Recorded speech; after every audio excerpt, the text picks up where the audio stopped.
Hey, we're live. We're live for the third time. Thank you so much for being here. I am super excited, as I always get right before a live stream. I have no idea what is going to happen, like the other times, because the whole point of this is to offer myself some time to noodle, improv, just set aside creative time, and also share the time. So I am really excited about opening up my inner world, which is such a vulnerable and scary and wild thing to do, really. To not just wait until the final product is here, but to share this entire process. For me, being an artist, which I believe we all are, I feel that the whole point is to connect and share and see what we create together.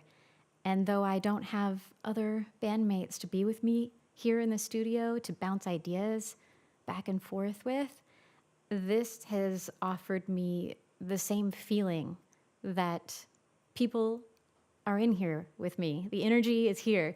So please leave comments in the chats. I will be looking at them. Hey, Jason's here. Nice to see you, Jason. Yeah, I'm so grateful. So grateful you're here, and I'm super excited to just keep exploring what this exploration is and means. With that, I will begin the ritual as always by lighting this candle, this time with a less obnoxious lighter. Woo! Purpose of this time for me is to just remember to reconnect with myself, remember who I am as an artist, someone that is deeply moved to create and to share. And I think that I would also like to remind you and everyone that just by being human, we are artists born to create, born to share. So let's do it. And you know what? I'm lighting a candle, but I'm also trying to take myself way less seriously. So intentional, but also let's have fun. All right, that said, I do have to start with a passage. A passage from a book. In the Patreon community, I've been having little meetups with folks, and I ask everybody to bring something of inspiration. Recently, I read from this book, The Art of You, The Essential Guidebook for Reclaiming Your Creativity by James McCrae. Amazing book. I just finished this recently. Also, can you see this? Yeah, all right, had to check my little monitor. I read this recently, was super moved by it, very inspired by it. It's actually someone from Austin here that wrote this. And this morning, I opened to a random passage, a random page, I should say. This is not a scripture, but it kind of feels like one. Page 100, yes. This is so beautiful. I randomly opened to this, and I just wanted to read it because I feel like it's important for me to hear. Because every time I hit the go live, I'm like, oh God, I don't have anything ready. I'm not prepared. What am I doing? All right, here's my answer. Real is better than perfect. One of the biggest roadblocks for creatives is the daunting pursuit of perfection. Yes. We often put unnecessary pressure on ourselves to live up to ideals that only exist inside our heads. This pressure manifests all sorts of negative inner dialogue, like, I'm not good enough, someone else does it better. Oh, that's a big one for me. I don't have the proper training. I say that all the time. I'm too critical of my own work. Well, that's just true. And I'm afraid of getting bad feedback. What if they laugh at me? So part of doing this live is kind of like exposure therapy too, because people will dislike what I create. And that's wonderful because it's all subjective in the end. And for me, it's really good to just like shut down my inner critic because it just doesn't matter, to remember it's all subjective. Yeah, as creatives, we can be our own biggest critics. The desire for approval and perfection can be daunting. But how do we measure perfection? Who decides what's perfect? We sometimes call great art perfect in hindsight, But the process of making art, just like the process of life, is never perfect. Art is an act of spontaneity, not over-analysis. I think that is so beautiful. Art is messy. Art is experimentation. Art is curiosity looking for trouble and fun. During the moment of creation, it's best not to worry about the end result. You're not looking for a final solution. You're going on a journey. You're looking to discover something inside yourself. Never aim for external standards of perfection. The pursuit of perfection will only weigh you down. Instead, aim for discovery, aim for play, aim for freedom from the inner critic who says you must be perfect. Yeah, I had to read that. So, thank you. Thank you, James McRae. Someday I will join your Sunflower Club. Woo! All right. So yesterday I queued up two sounds and I just don't even remember what they are. So here's one. Strategically, it's a bass because I noticed the last two sessions I did, bass was the last thing I came to. It was the most daunting thing. So I didn't even pick anything that is higher up in frequency. I didn't pick a piano or anything like that. I have nothing, no melody in my mind right now. So we're totally fresh here. Woo! And I chose two drum kits that we'll get into in a second because I kind of want to mix the sounds together. I don't like them separately, but I like them together. I love to squish snare sounds together so that I get just a more full sound. And love to do that with the kick as well. So we'll see what happens with that. I don't remember what they sound like. I think they're kind of a little sort of industrial-y. We'll see. And yeah, here we go. This is my push. It's an old push. It's an Ableton Push 1. So this is many years old, at least a decade. And it works beautifully. I love it. It's essential, and it's such a great writing instrument because it gets you to be really creative and think way outside the box because it doesn't use keys in the way that you understand keys if you're a pianist. It's not like a guitar. You don't know really where the notes are unless you really understand how it's doing the scales. So for me, it's awesome. I'm like, I don't know what note is where. So it's a total exploration. I love that. And it literally controls Ableton. Hey, the world needs a hero is back. It's good to see you. Hi. Good afternoon to you as well. Hey, where are you? Where are you located? I think, Jason, you're in Austin, right? All right. Let's see what happens. So yeah, the push is awesome because I can kind of go back in between my full session view and I can go into the note view. So you'll see me kind of moving around and selecting different instruments. I'm gonna start with the drums and see if I'm feeling a beat. I didn't even change the tempo, so it's just 120, basic. Just opened a fresh sesh. But let's see what happens if we just stick with that. Why not? Make it easy. Going to arm. I think you are you, yeah? Yeah. You and you are my drums. I need to relabel my drums. And let's start with this guy. Maybe we'll just do one drum at a time. Oh, I need to disarm my bass here. Oops, I didn't mean to do that. Nope.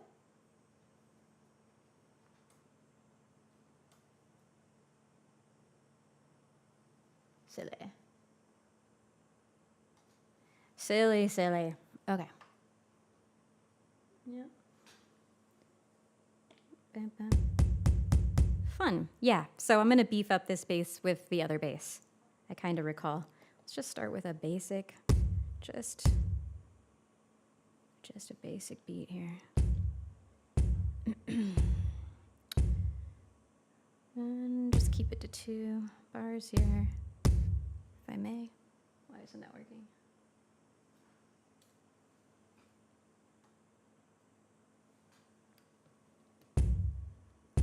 That's where the snare is.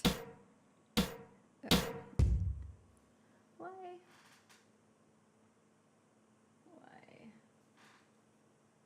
Hey, yeah, Jason, your kid. Oh, this world needs a hero. Yuma, Arizona. Nice. Is it super hot? Super hot here. Woo. Oh. Cool. Jason, moving from San Antonio, hopefully to here. If anyone's buying a house in San Antonio, there's one on the market, I hear.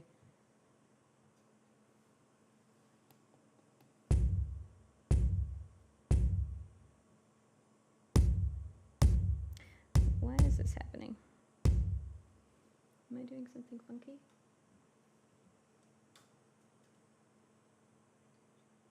Why is it happening?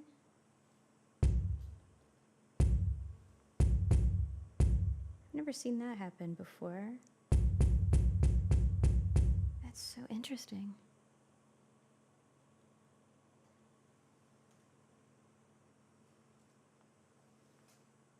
Let me do fixed length. Is that what's going on? Choo choo choo.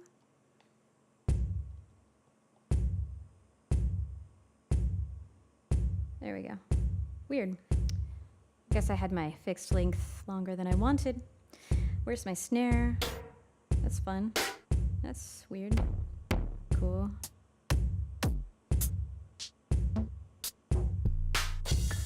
Oh, yeah, I love the tone. Yeah, let's just do this guy. You know what? I'm not sure I want it to be like this. Why not?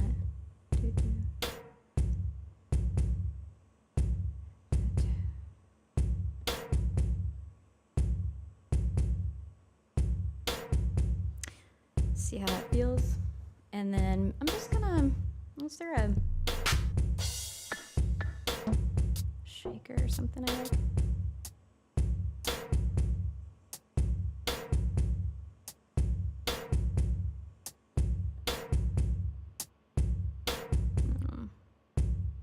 Just distracts. Just keep it basic. I'm just gonna copy this over to the other drum kit because I like the sounds when they're mixed. Just restart it. Yeah. I remember loving that kick. And let me just arm this other drum kit, which I've already done.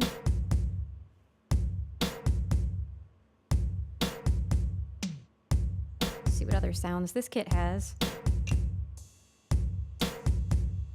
Oh yeah. I'm such a sucker for just a good ride, just to kind of keep things moving. If I had a real kit, I'd definitely be playing a little ride.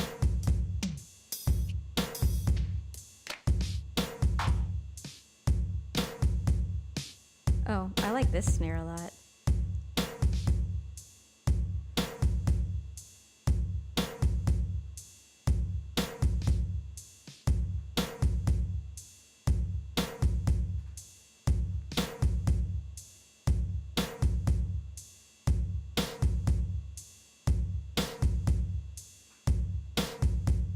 Hey, Dance Before 9. Hi, how are you?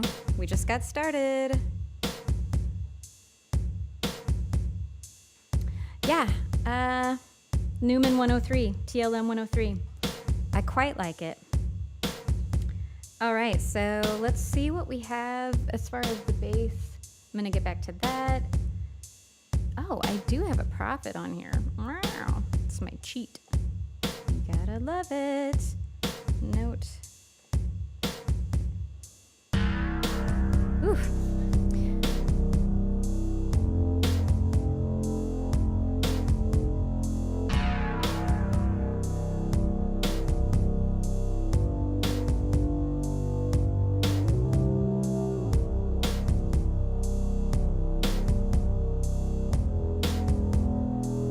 Looking for a melody. Melody that moves me, makes me want to sing.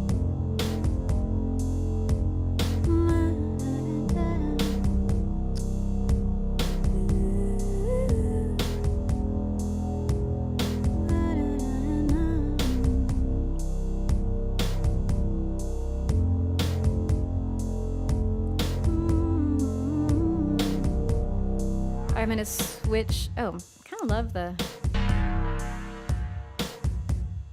Kind of love the way this bass just hits.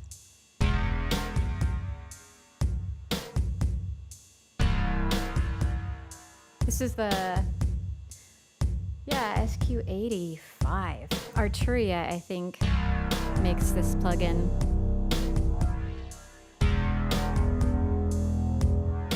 That's kind of fun. I also love the way the push just allows you to use sensitivity, velocity to kind of shape the way the sound comes through the instrument, a way that the keyboard just doesn't. All right, let me throw reverb on my voice. Let's see. Yeah.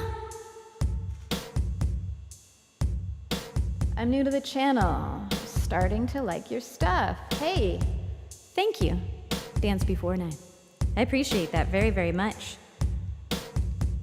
I'm also new to my channel. I'm starting to like it too. It's fun. This is really fun. Where was I?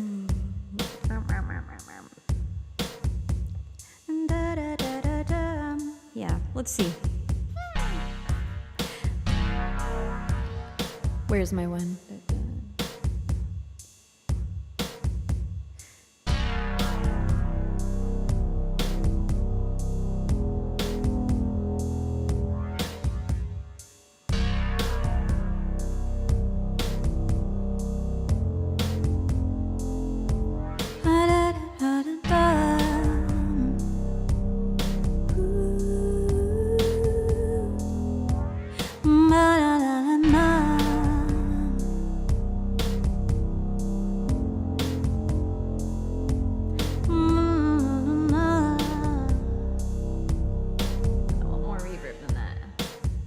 Pretty addicted to ROM reverb, and I'm just using the built-in Ableton return reverb right now. We'll see if I can stick to it.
Decent progression. What do you guys think? I'll keep playing with it.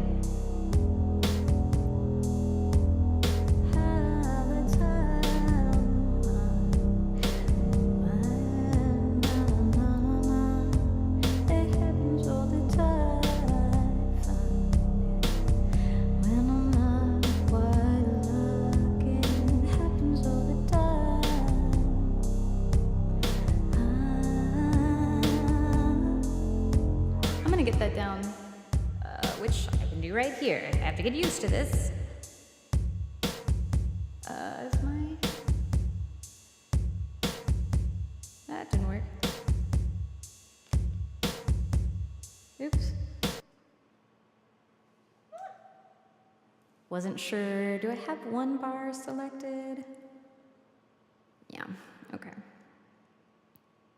I want my count in. There we go. I'm gonna put my metronome on, some counting in, and I'm just gonna record that simple verse part.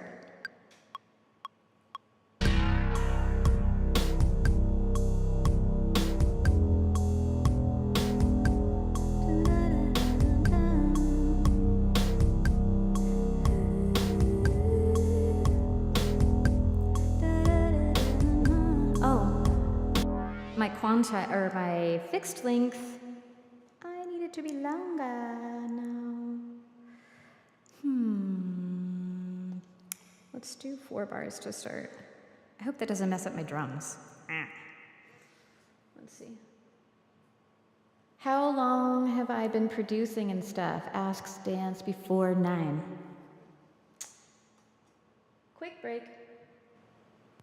I have been a musician my whole life, but I only did it, let's say, professionally. So like on a daily basis, starting when I was obviously when I was 6, I played the piano a lot. And when I was a teenager, I played a lot of punk rock, a lot of guitar, just like rhythm guitar, screaming.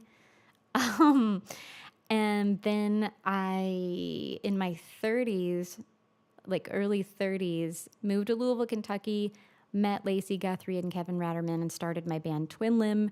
And we were on tour for kind of like several years straight, making records together.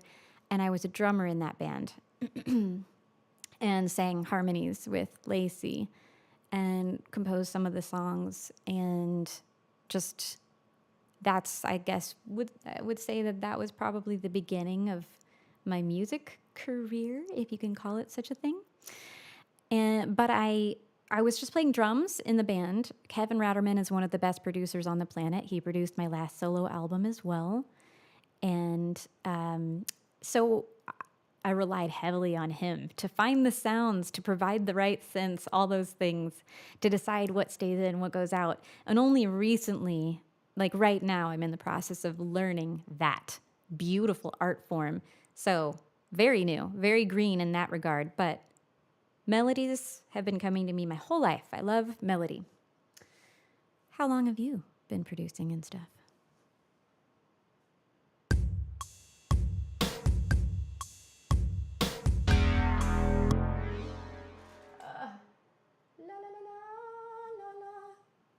Let's see what happens if I do that.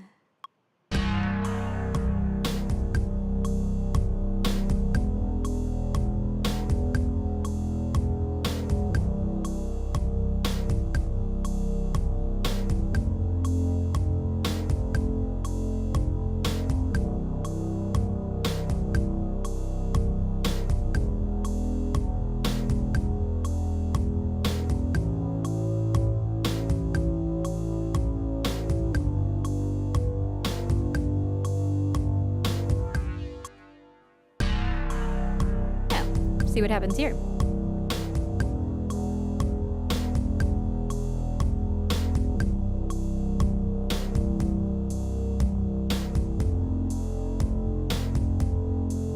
Oh, nice. Dance Before 9. Very cool. Awesome story. 10 years producing. That's amazing. I can't wait to hear your stuff. I also love that the kids say that's fire these days, because that's beautiful. That's the way to describe something.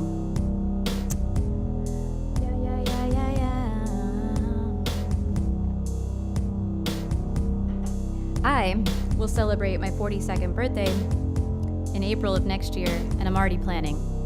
Because I've been waiting for myself to turn 42, like my whole life. I'm super excited about it.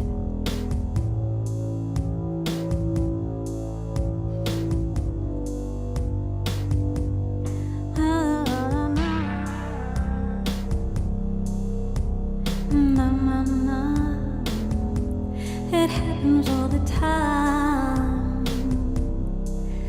when not quite. Happens all the time when not quite there. Na na na na na.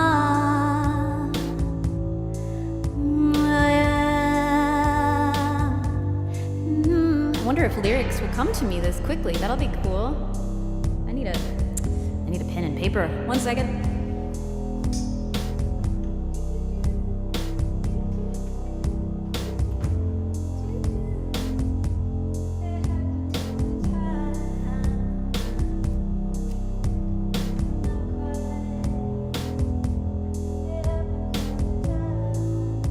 Oh my God. This World Needs a Hero turns 42 tomorrow. Hey, it's the perfect number. Congratulations. Happy birthday. Everyone say happy birthday. What are you doing? How are you celebrating?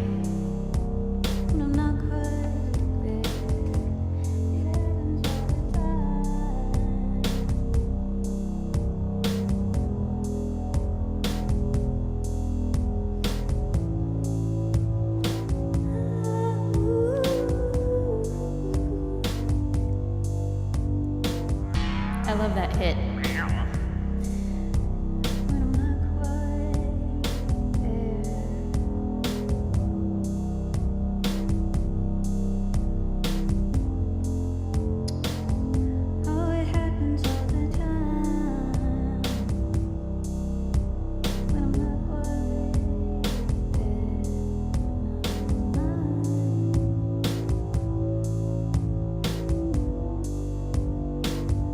The thing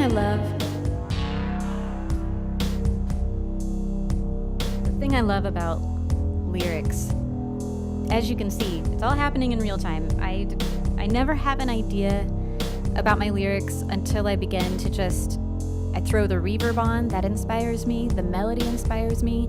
And usually, like in the first 2 streams, I just mumble syllables and things just to kind of get a vocal melody idea, and then it might take a long time for lyrics to come later, but sometimes they come immediately. And what I love so much about them is I have no idea, like what I'm writing right now, like I don't know what this means. This means nothing, or it's nonsensical, or it's just a little gibberishy, but that's okay. I don't judge it. I just let it flow out. I'm sure poetry is similar for really great poets.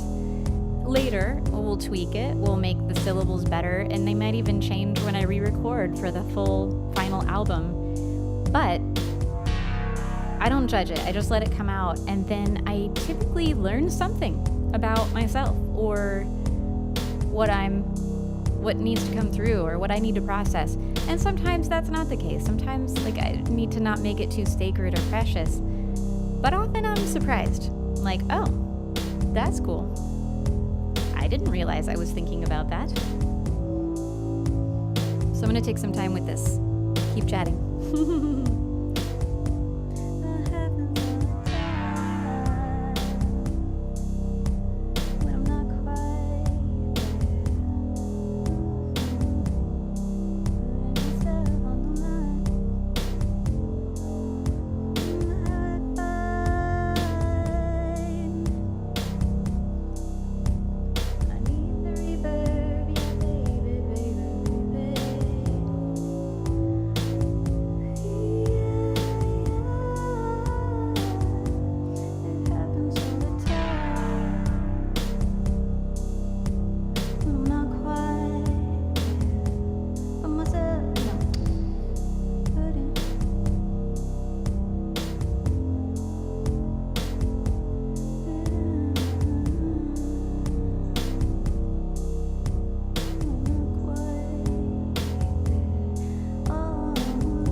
Even I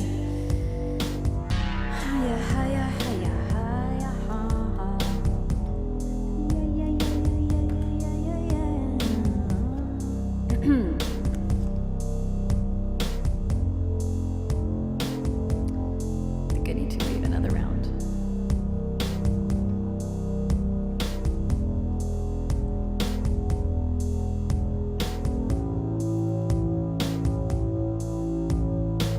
Let's try this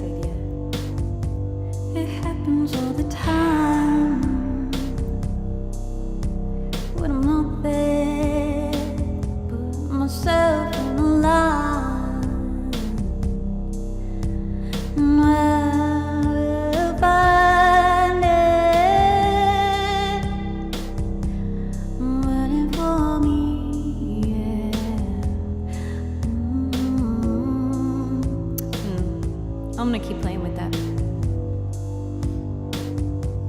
It happens all the time when I'm not there. I put myself on the line. And I will find it.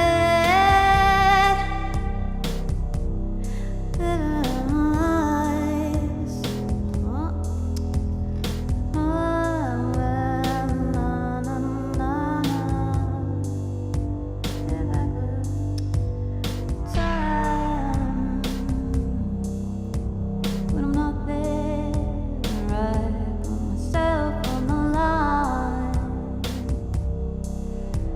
And I will find it when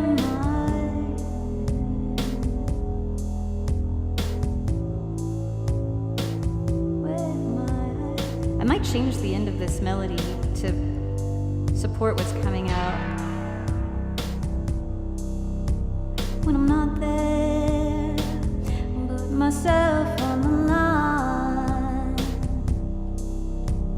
And I will find it.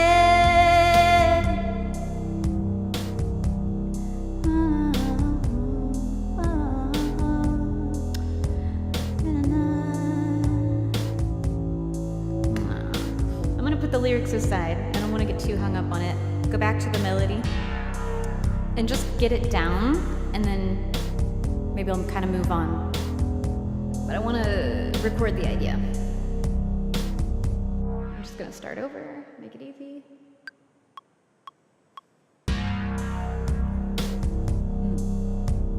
I always do a lead-in thing, and then it makes session view difficult to use to record. Let's see if this works.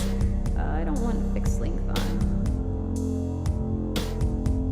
It happens all the time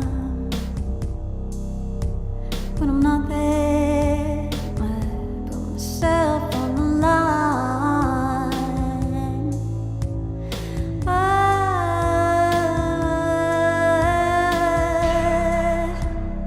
I don't like that. I'm gonna try it again. Looks like fixed length is good.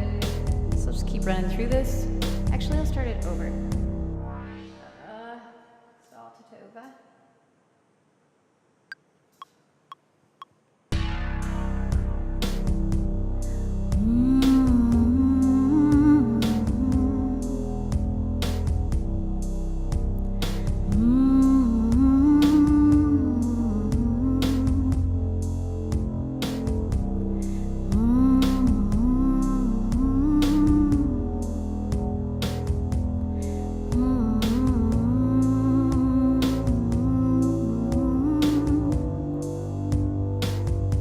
It happens all the time when I'm not there. I put myself on the line. 'Cause I will find it when I'm not.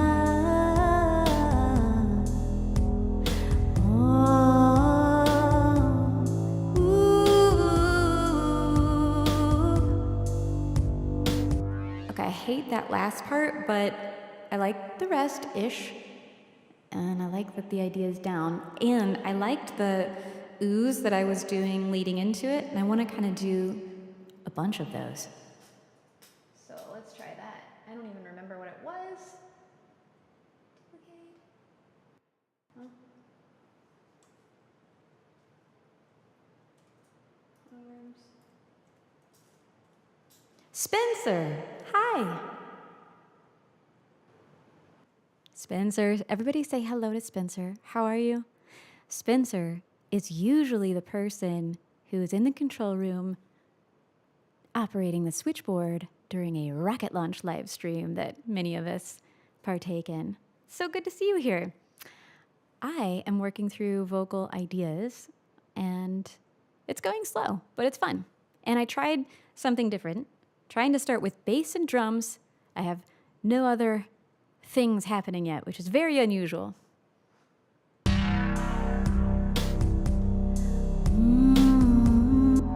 Yeah, I want to double up the and harmonize with those, and then supervert them out and make them very ethereal, like Motown background singers, but like super ethereal. A choir of angels. Hey, Densul, D-Y-N-S-U-L. Is that Densul? Is that how I say it? Good to see you again. And yes, let's pray for a slight delay in Flight 10. I'm just going to say that. That would be really helpful.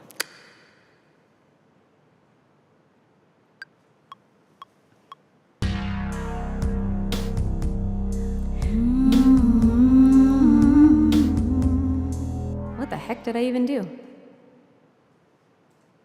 Let me listen back.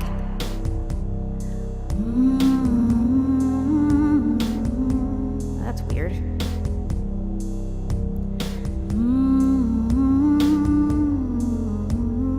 That's very strange.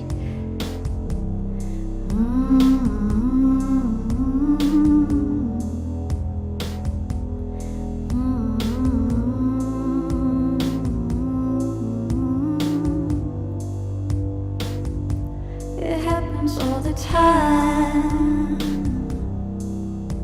when I'm not there.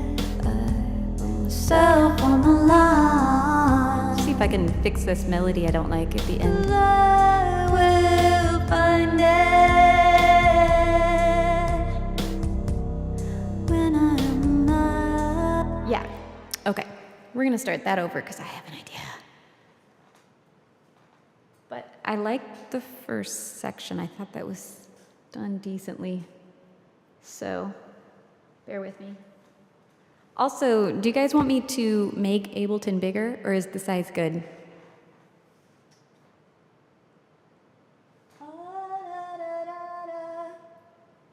It happens all the time. I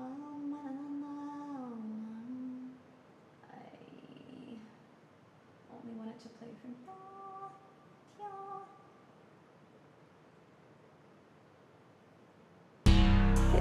No. Shoot. Right. My silly lead-in. I'm just gonna re-sing this and just keep working on these vocals. I'll deactivate this clip and move it down so it's saved as an idea.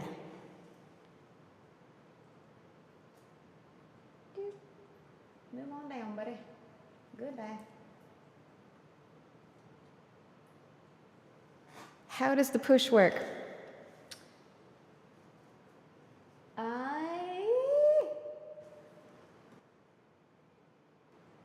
I'm going to answer a couple questions real quick, mostly because my subconscious is doing its own work on the melody, so maybe by the time we finish this conversation, I'll have a new idea. Denzel asked, how does the push work? So this is a push 1, very old school. It is at least 10 years old. It's got to be. The push 3 is very cool. It's a standalone thing. You don't even need to connect it to your computer anymore. That's awesome. I should totally invest in that someday.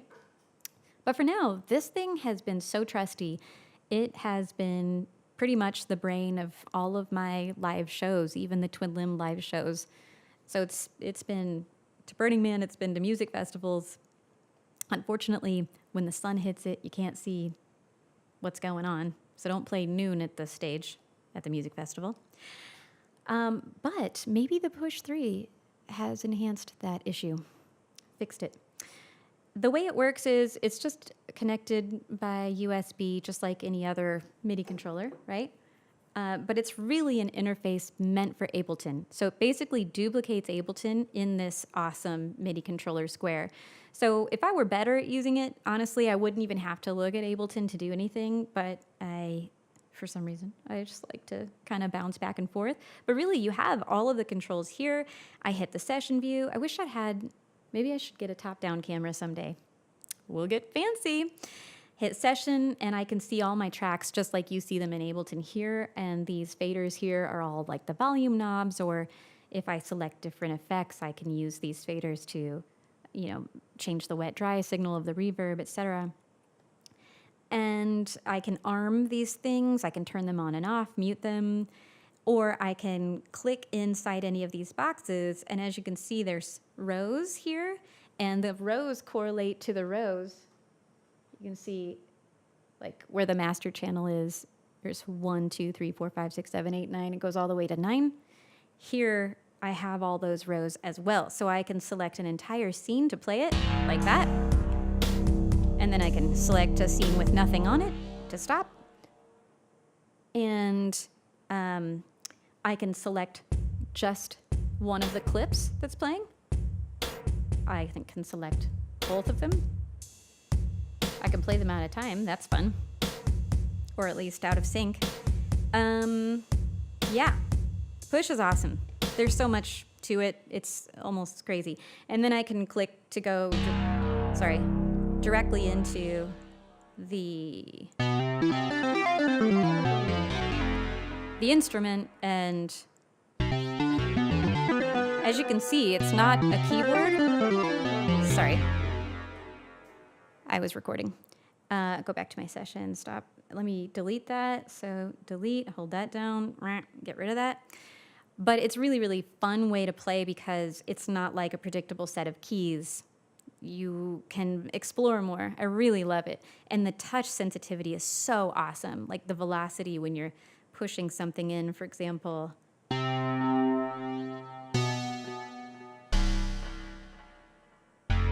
Oh, maybe this instrument isn't so good with velocity, but many instruments are. Like if the attack is high, it'll kind of ease into it. Yeah, I love the Push. Huge fan. I thought it would be fun to just kind of like constrain myself to the Push today. See how that feels? Yeah. And yes, Dance Before 9, I'd love to stay in touch. So info@annumusic.com or contact me on this page. I'd love to talk.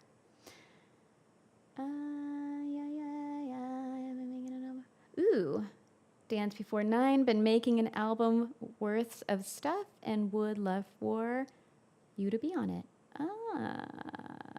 Yeah, emotion when you play. That's what it's all about, right? All right, would love to talk. I haven't been exercising my voice like I should, but yes, that's coming. So I'm playing a show in Iceland in 1 year, and I'm excited to start really getting ready. And if this song today, during this stream, goes nowhere, like the inspiration dies, I'm gonna hop over to one of my songs and start just breaking it down and programming it onto these various MIDI controllers, like my gloves, the drums. I don't know if I wanna bring the drums to Iceland. That could be a huge deal. But at least the Push and the gloves. I've gotta start preparing some of my new songs there. And so, yeah, that's kind of my new plan. Like, if inspiration isn't striking, we'll switch over to programming, because this window of time is like the only time I have per week to really work on music right now. So that's what we're gonna do.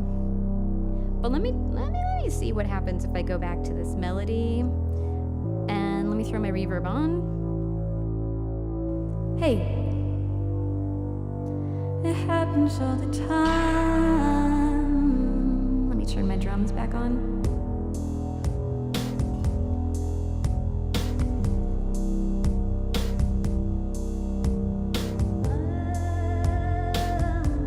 It happens all the time when I'm not there. Put myself on the line.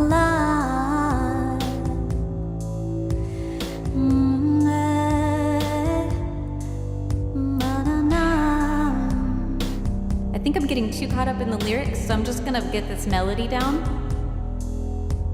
and then come back to them later with lyrics. It happens all the time when I'm not there. Put myself on the line.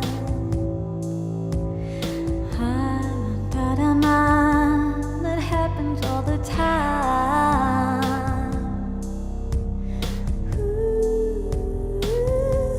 It happens all the time.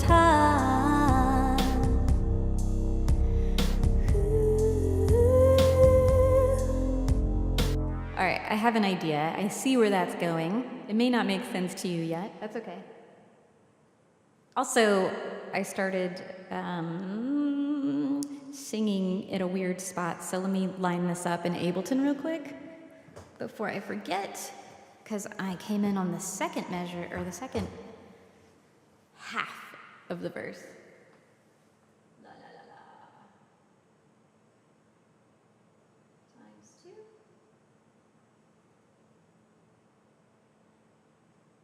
I want to add time.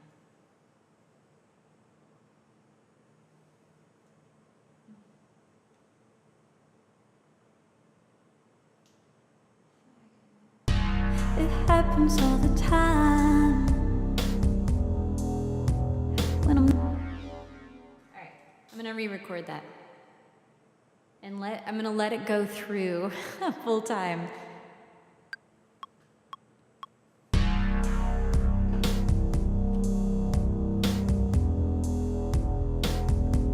It happens all the time when I'm not there. I put myself on the line. Ah, na, na, na, la, la, la, la, na, na.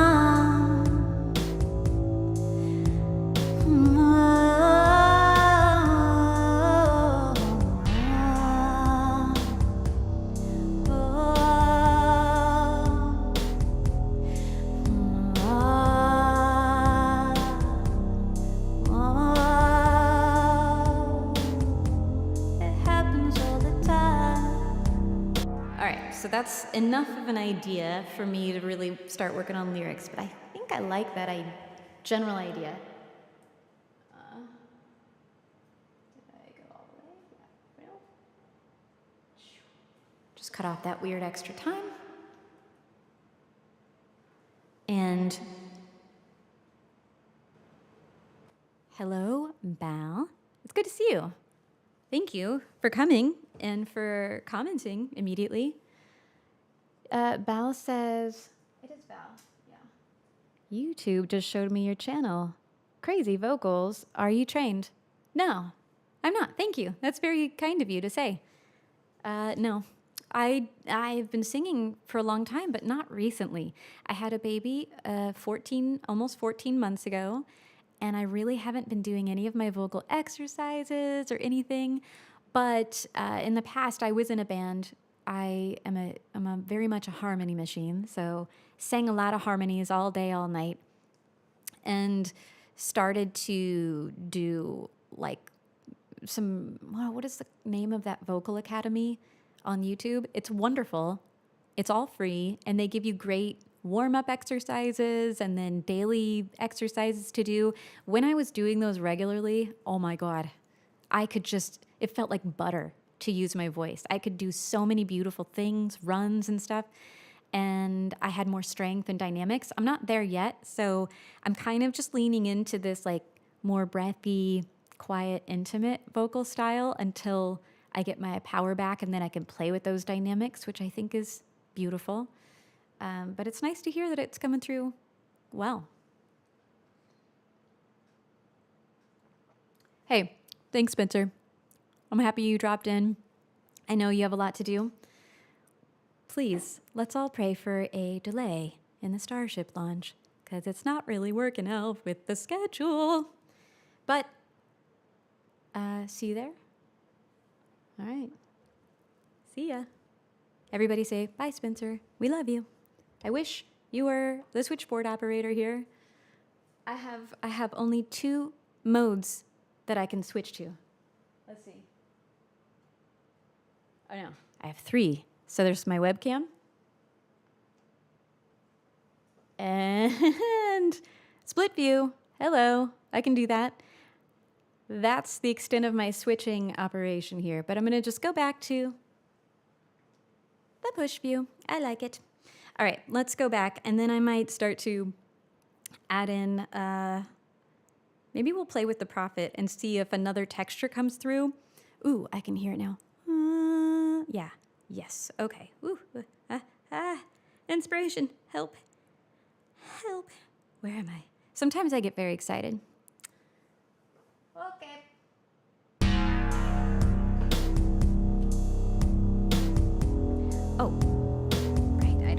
plugged in. Happens all the time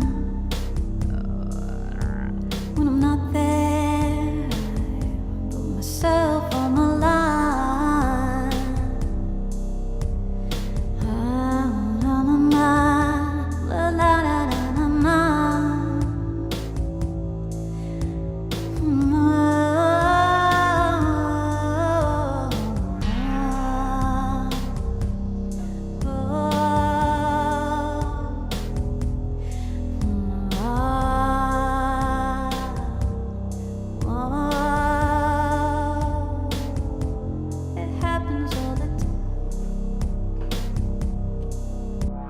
Okay, I gotta find, I'm hearing a high, a very high chord, just texture, kind of ethereal, just to kind of come in to be a bridge in between the verse and probably a second verse before going into the chorus, maybe? But I just want something really simple to start to creep in. So let me find the right sound for that. And I think it might be with grace. Oh, and I'm so used to playing the piano. This is going to be wild. I'm going to turn it way down in the mix.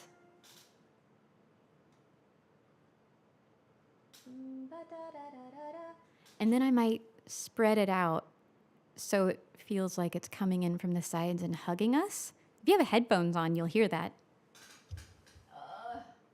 Utility.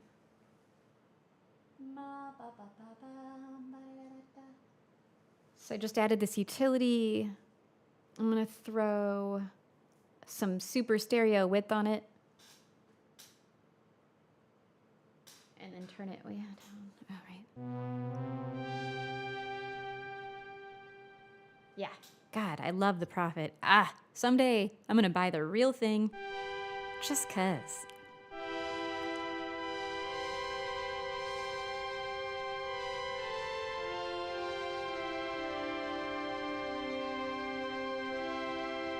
Oh, yeah.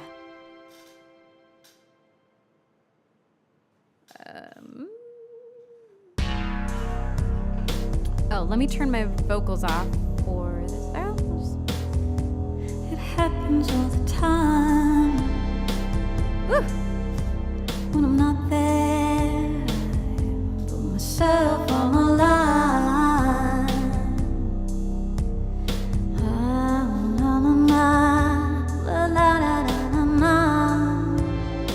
Ooh, these little flourishes could be fun.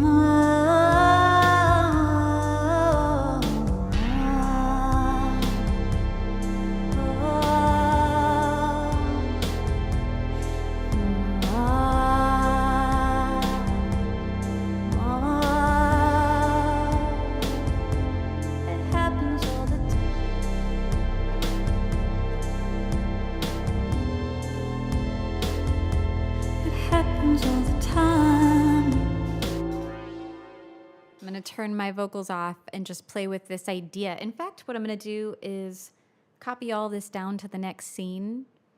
Command-Shift-I. Command-Shift-I. Delete these vocals. I'm going to rename this Bridge.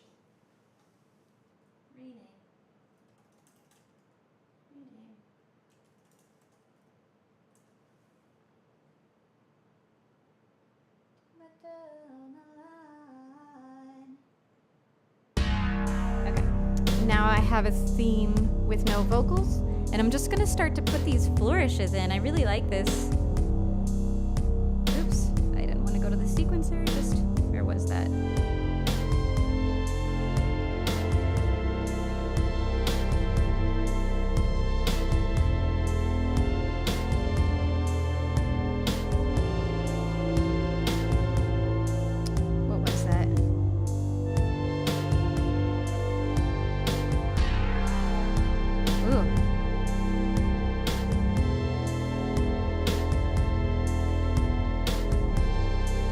Yeah.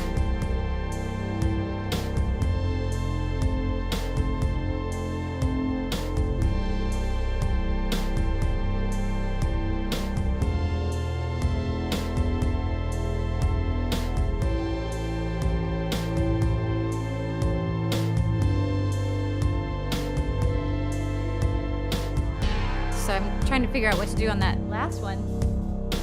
But I'm gonna go ahead and start to get this idea down.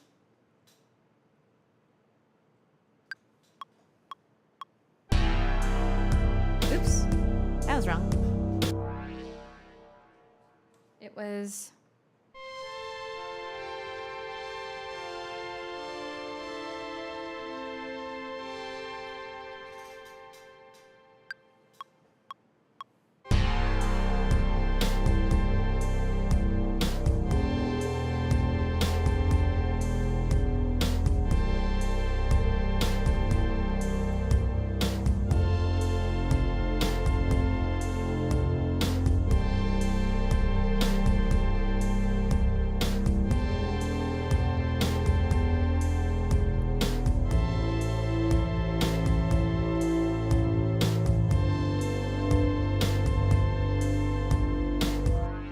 Yes, I like it.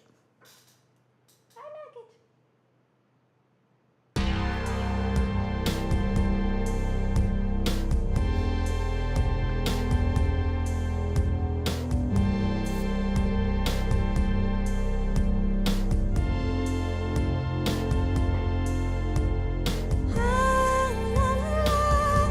Yeah. Yes. Ethereal.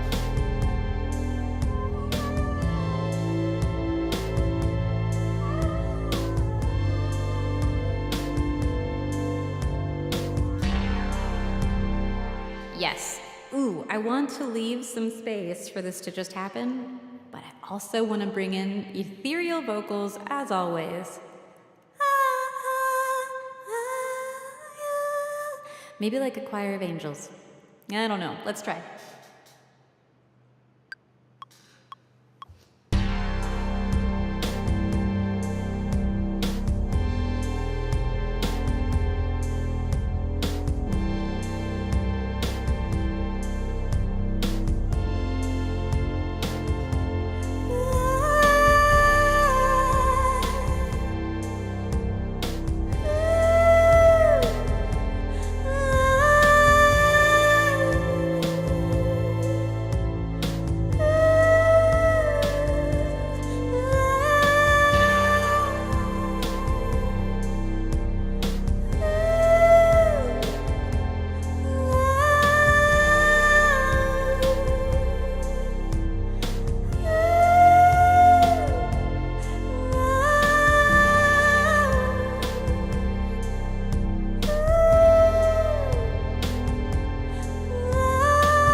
We'll see.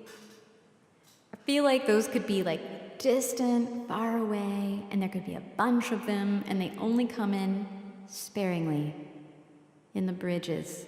Maybe the chorus. We don't even know what that sounds like yet.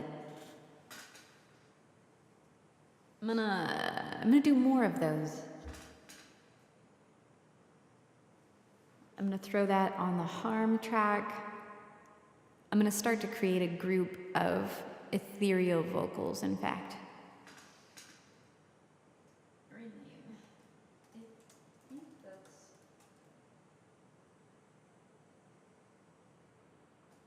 I'm gonna bring it way down in the mix. And I'm gonna make it stereo wide as well, or I don't want it to compete with that. Maybe I'll keep them here.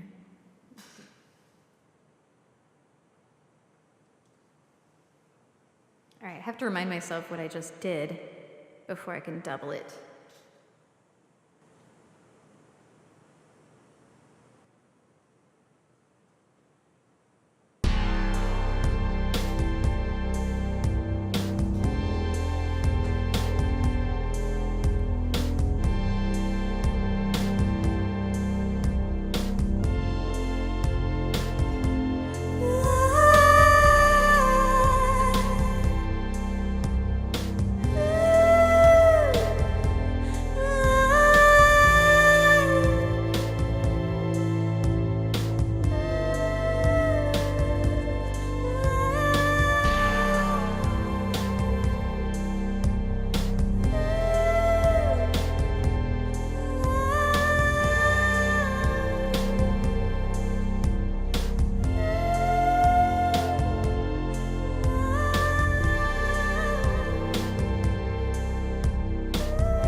gonna try to harmonize with that, tuck it way back, maybe stick one on one ear more and the other on the other. I've added delay, as you can see. Oops, wrong one.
We don't know. Could be fun.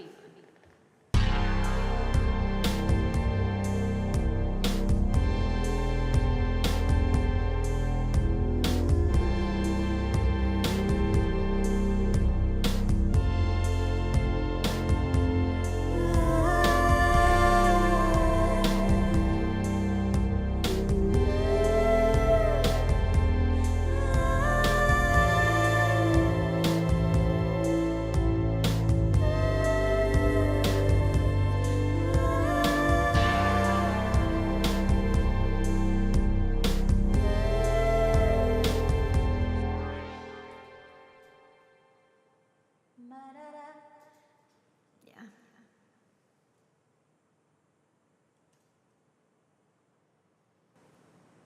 I'm gonna add something.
I know.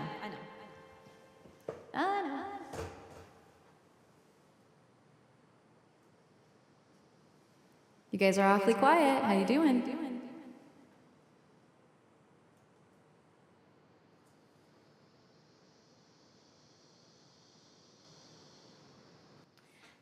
Do you hear those cicadas outside my window? They're so wild. I think I'm going to add some super wild effects on that.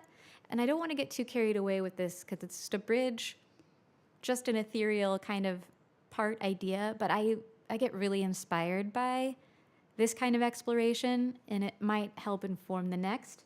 So I'm just going to enjoy this process for a second before getting carried away.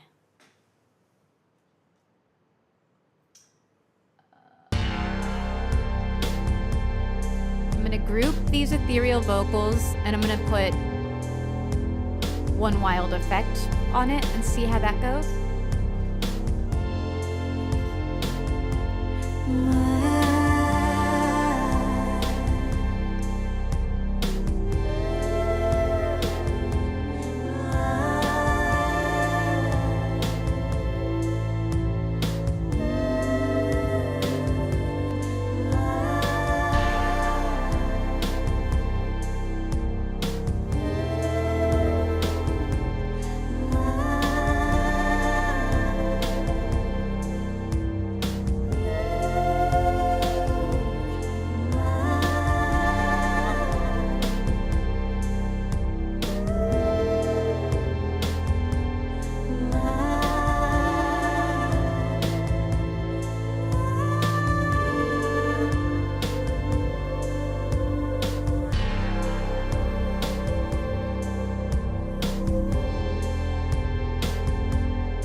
Cool.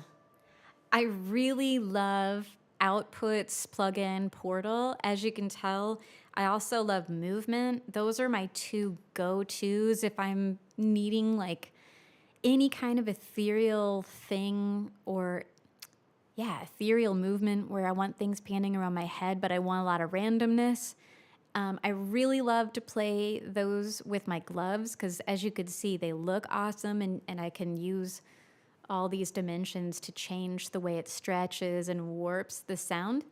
And I just love it for pieces like this, where I just want like these distant angelic beings oohing and eyeing in the distance and then coming back in. And woo. Yeah, I like that. So that's a fun bridge idea. I don't even remember the verse, and I'd like to see if some kind of a chorus start to emerge. I can definitely feel a build happening, and I want to go higher, and I want to get big. So I'll probably bring that prophet in a more profound way for melody there. So let me listen back a little. I'll just use this push to navigate. And so we've got some scratch vocal ideas sort of for melody on the verse.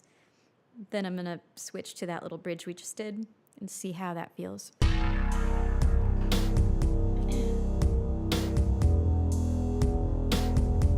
It happens all the time. Congratulations on folding your laundry at warp When I'm speed, not Jason. there, I put myself on the line.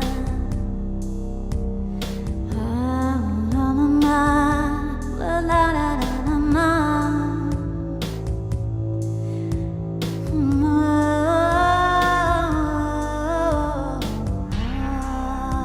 Peeking a little. Oops.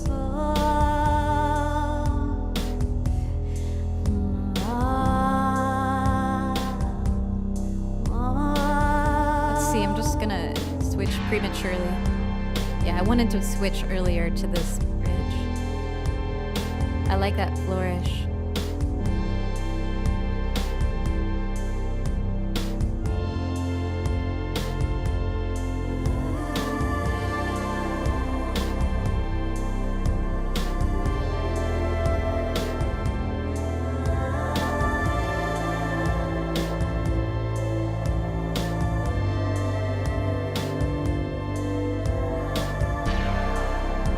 Okay.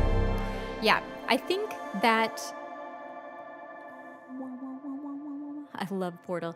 I think I won't bring in those vocals at all until after maybe a chorus has happened, or because it's a lot for just right there. So let me move those down to a different scene, and then I'll make way for a chorus, and we can start exploring what that might sound like.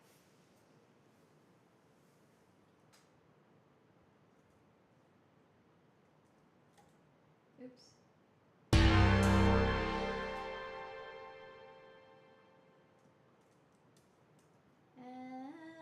And let's move all of this down. Oh, I want all of you down.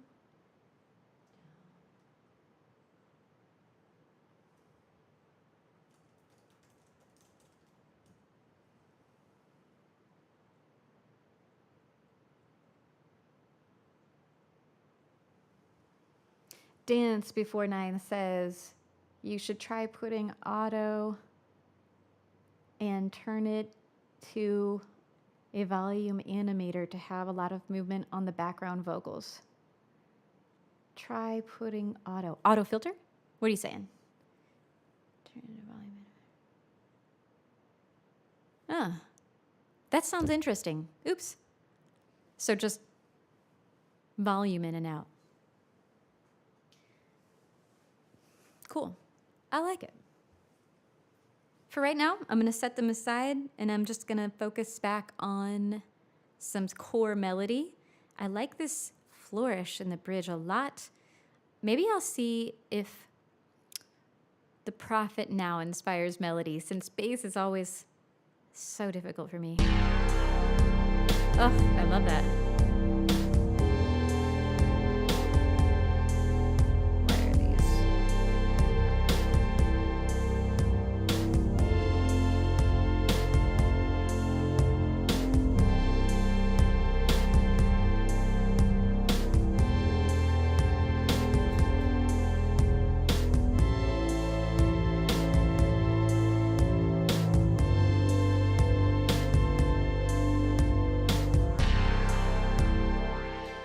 So cool. So 80s. Oh, I love it. It's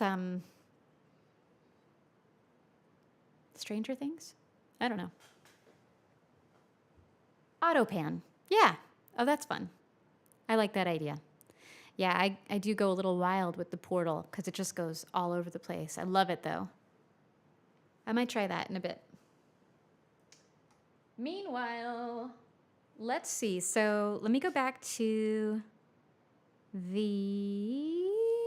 need to rename these tracks so they're easier to see.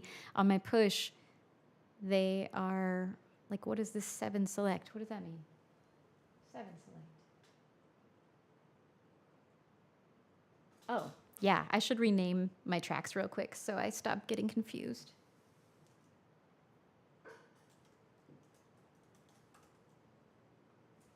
I also need to separate out my kicks. I need to sidechain the bass. Yada.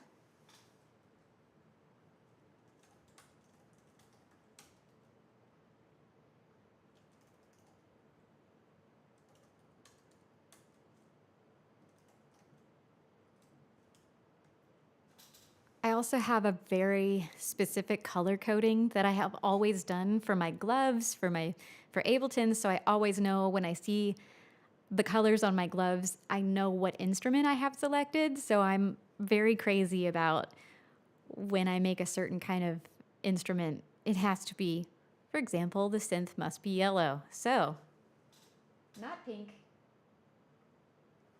yellow.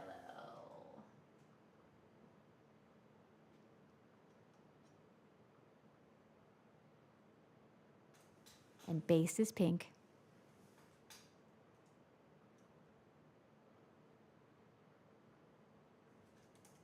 Oh, pink. Ah. Yes. Whee.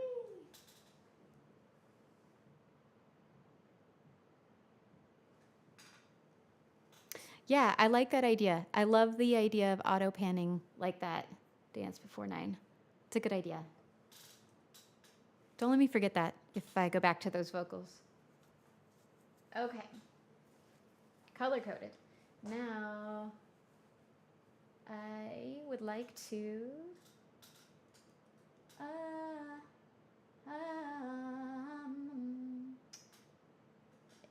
let's see how the Prophet feels. Not bass, Prophet. Oops. Prophet. Note.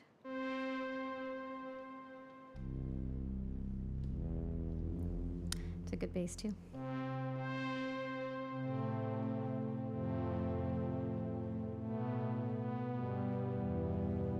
You know what? I'm going to start with the bass. This is crazy. I don't know what's happening to me. It's incredible. I don't want that. So, here's where we were. You're having all the time. Ba-da-na-na. Dee-da-da-da-da-da.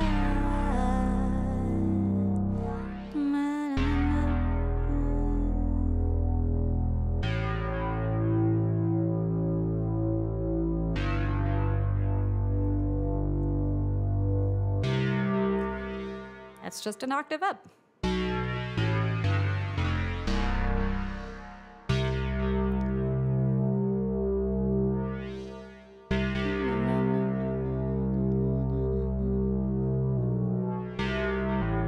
It's funny, I can never understand the chromatic scale or like what's happening on the push, so I have to just find notes.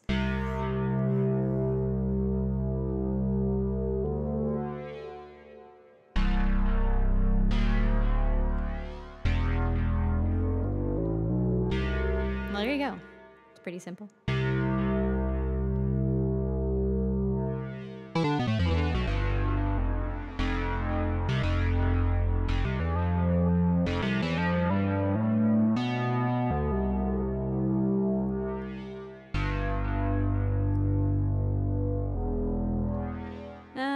I'm feeling like I want to go back to the Prophet.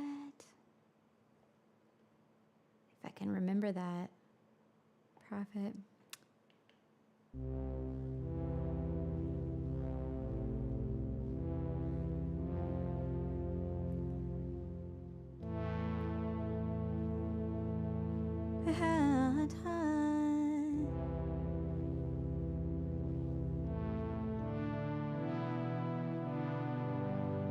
I'm looking for a chorus, just so you know.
Why not?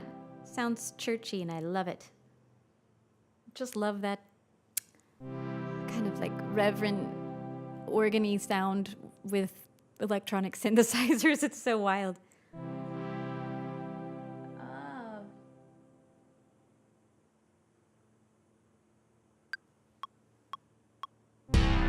Oops.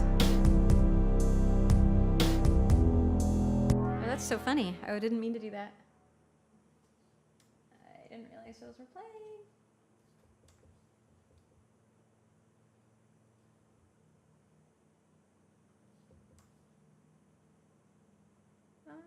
Where was I?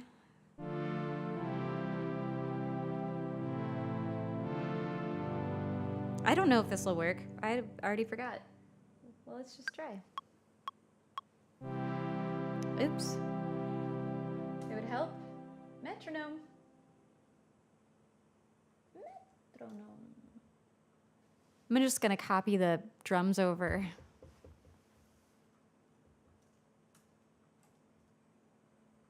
Rename it chorus.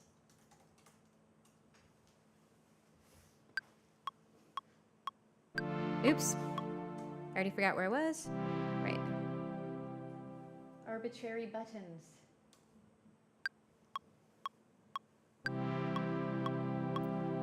I didn't copy the drums.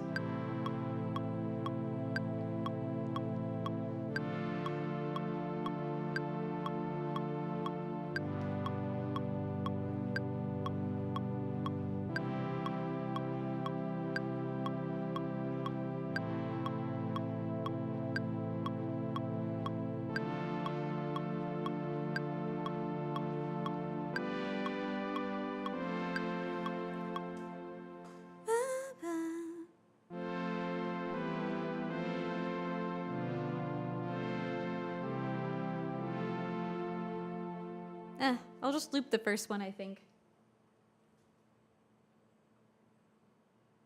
It's all right.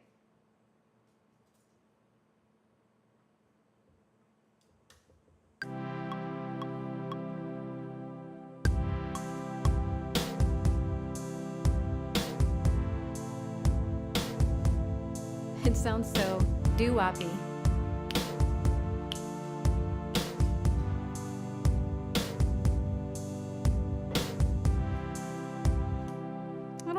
I don't know if I like it, but we'll see. Let's add in some bass and see how it feels.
like it, but I'm gonna keep going just to see if something amazing is gonna happen. It could not. It could be not.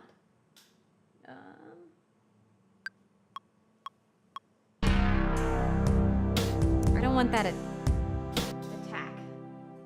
Am I playing that too hard? Or is that just every time I hit it first?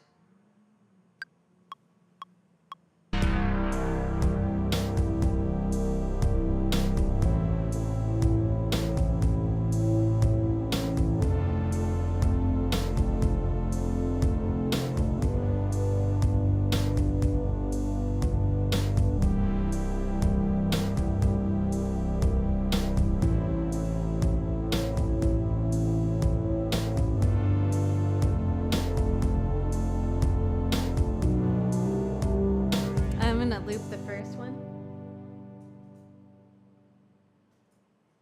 and I'll just crop that clip. Crop clip. Not sure. I feel like I need something really wacky, wild to make this feel good, like a wild arpeggiator, something dirty, and maybe the beat changes.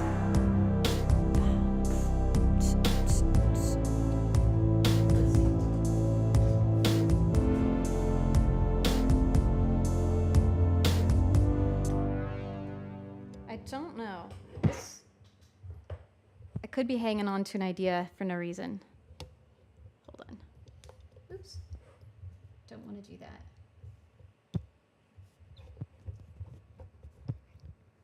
Don't want to just do it for the sake, but I do want to give inspiration its due.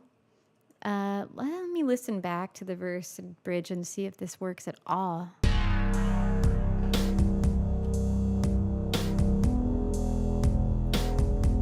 It happens all the time when I'm not there. Myself on the line. Na, na, na, la, la, la, la, na,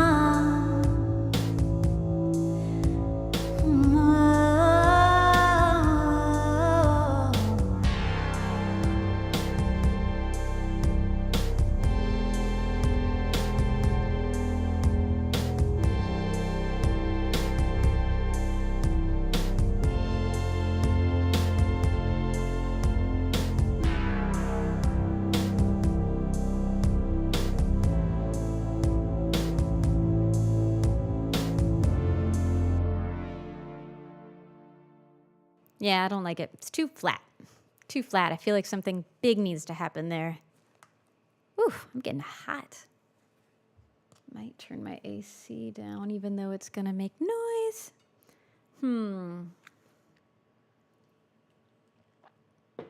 Yeah, it's gonna sound flat that way. I need a new instrument to lead the melody in the chorus. I wonder if I should bring in the DRC. That just keeps popping up in my subconscious for no reason, so that seems like a good idea. I don't know the last time I've used this, but I know I love its arpeggiator and the sound design on it is really fun. DRC synth, let me rename this. And put it next to the other synth.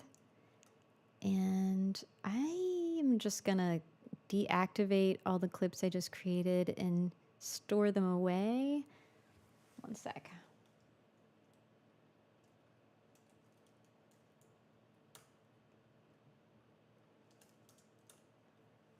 And I'm gonna move them away. I don't like them, but just in case.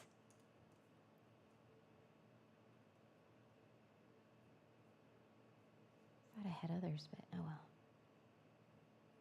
Archive those. Yeah, I want to listen to this one more time.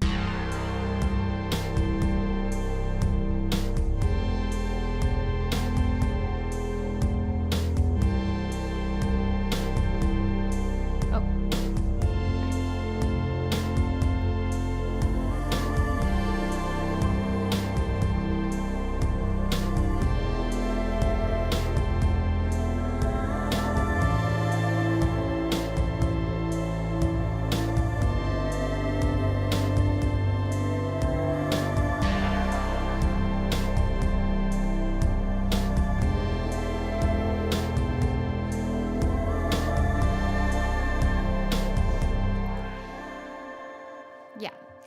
Let me just move my USB cable over.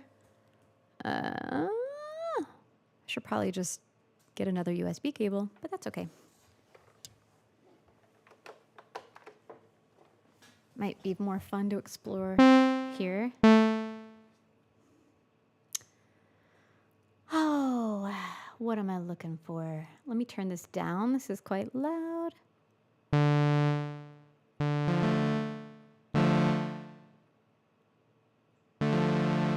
I don't even know what chords I'm playing here. Yeah. I wonder if it's a fun, like, arpeggiated bass I want.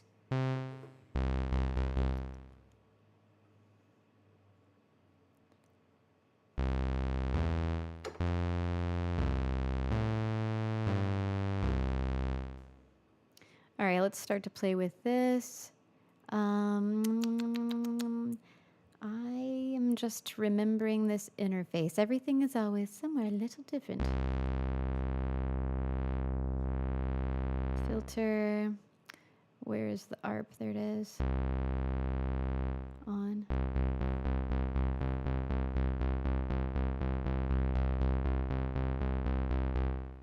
Fun.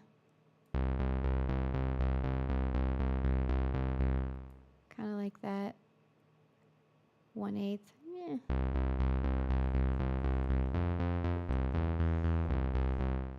Let's keep playing this sound.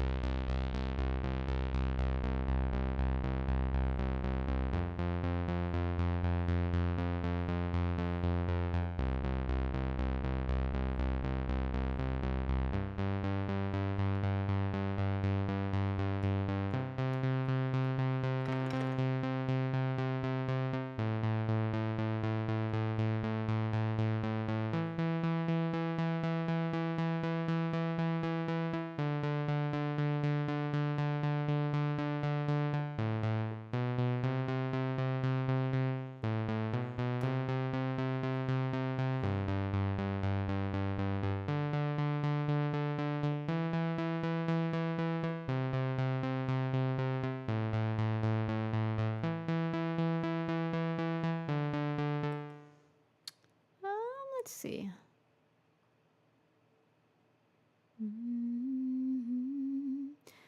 Here I scroll through the presets.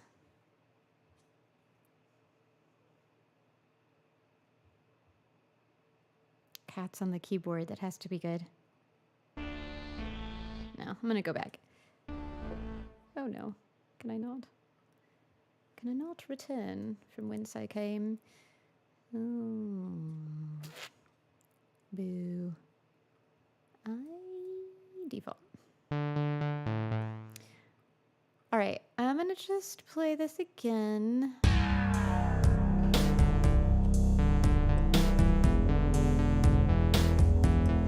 happens all the time. I'm gonna play it without my vocals.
I'm just having fun messing around with that. So I'm just gonna record that because I want to.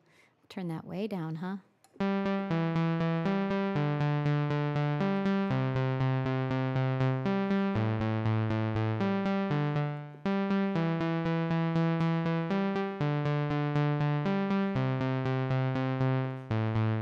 I don't know. Let's see. I'm going to record it for fun.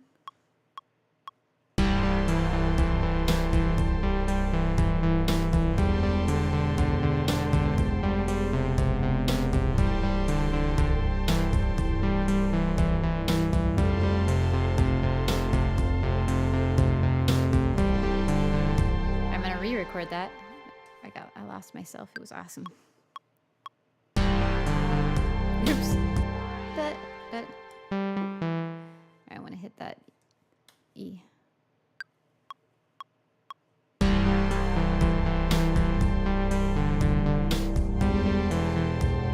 How was I doing it? Oh, I was just kind of in the flow.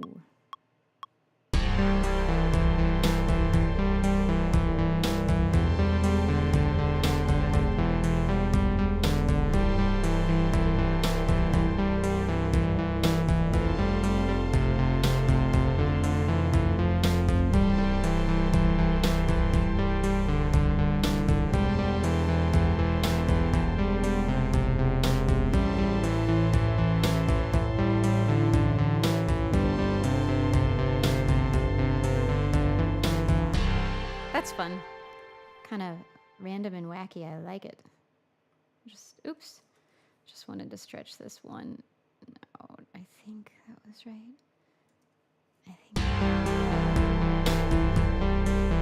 And then I'm gonna start messing with the sound of this. I want the gate to be different.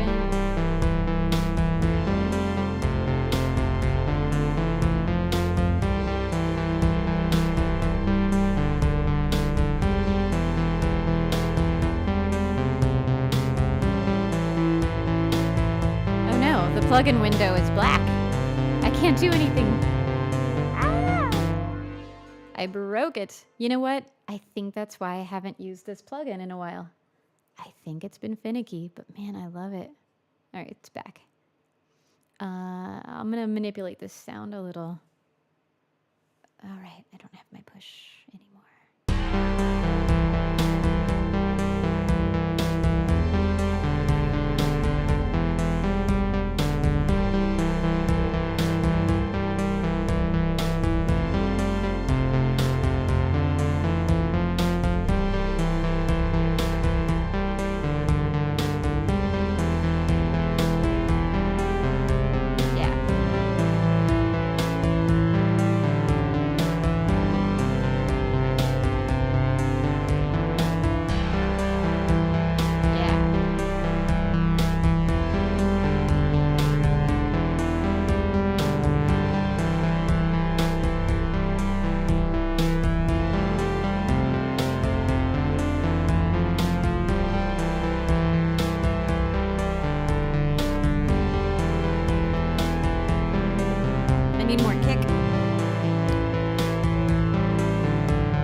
God, I just love playing with builds and textures so much.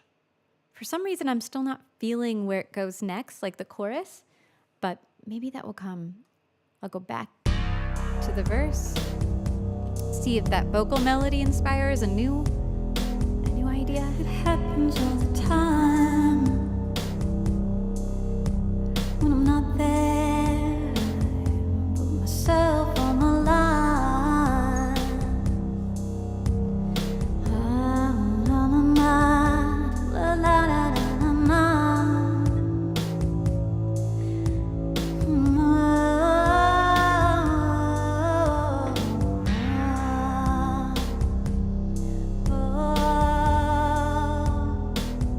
Just gonna skip to this bridge.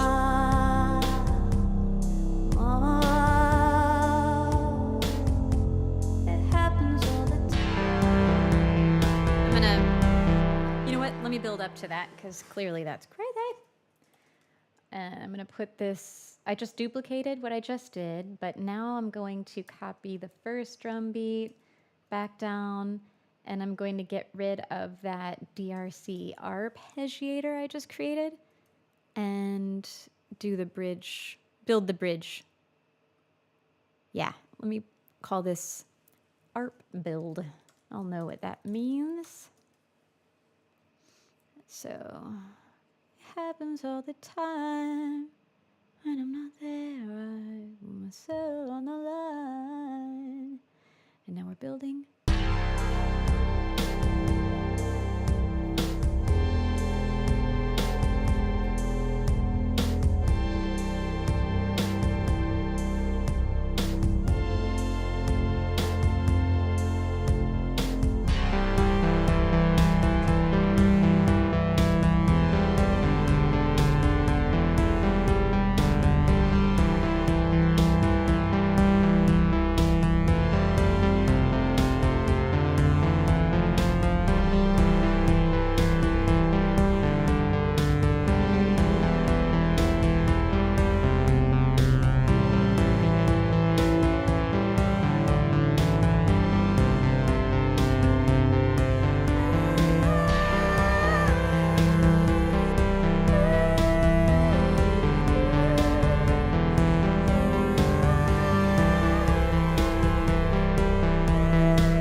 Maybe that's just where I go.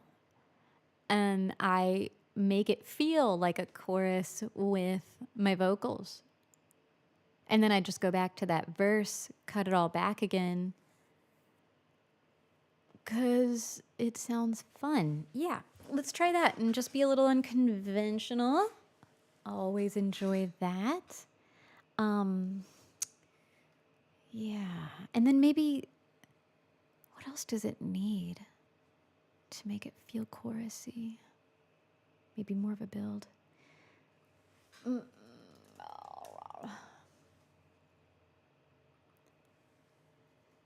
Don't forget autopan. Yeah. Yeah, but I think I might do more upfront vocals for this part. I don't know. I could be wrong. I'm thinking like, I don't know what I'm thinking. Let's just try this. And yes, thank you for the reminder.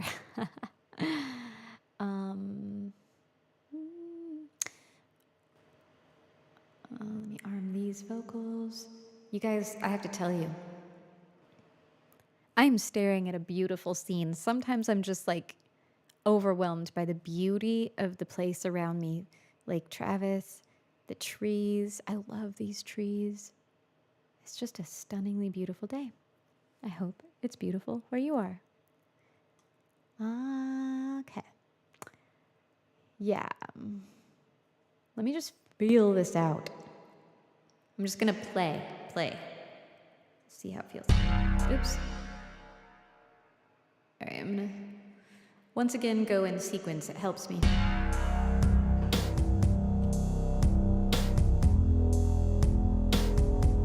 It happens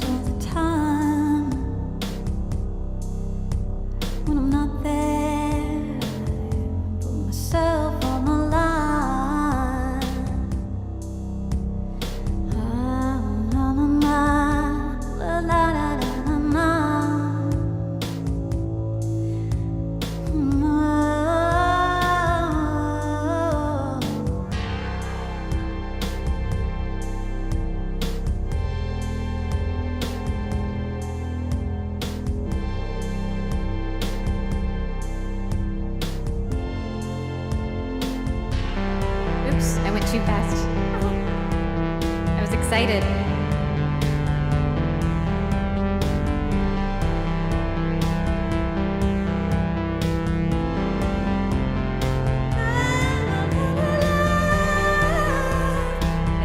Kind of like a Kate Bushy idea.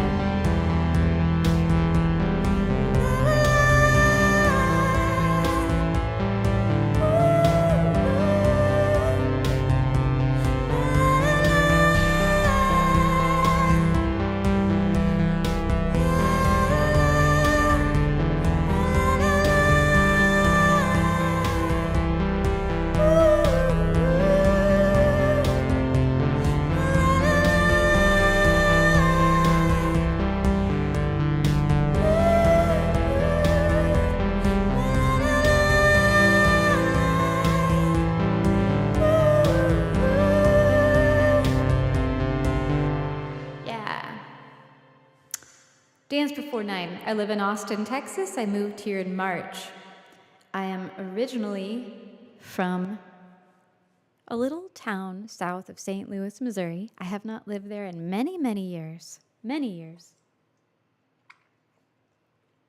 I'm a child of the cosmos. I've lived all around the world, and I've left a piece of my heart in Spain and Mexico and Cape Canaveral, Louisville, Kentucky. But I'm so happy to be in Austin now. I'm going to think about actual words. I feel like that feels important to me right now for this chorus because I don't want it to just be the ethereal thing. I kind of want it to be like powerful high falsetto vocals maybe. I don't know. I'm going to play with this idea a little bit. Arkansas, Oklahoma. Nice. Hey. You and Spencer, both in Oklahoma. Yeah.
Fun idea. I'm gonna try it. I'm gonna put it down. Hello, SETI. It's nice to see you. Thank you for joining and saying hello. Where are you? And how is the weather there? It's so beautiful here. It's very hot though. Okay. My way.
the last take-ish. I think that is here. Oh man, I always start before the measure. Makes it hurt so hard. Dang.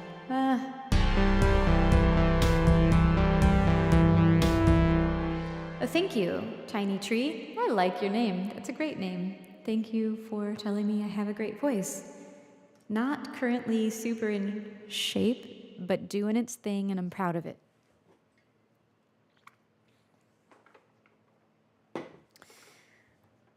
Okay, perfectionism be darned. If I'm away, ooh, yeah, yeah, yeah. I'm gonna add a harm, because it's what I do. That's what I do. And I'll keep it. If I'm away, ooh. Let me see if I want to sing this with power or soft. If I'm away, whoa, whoa. All right, let's try that. And I'll pull this falsetto one down a bit. It might annoy me a little. Let's see.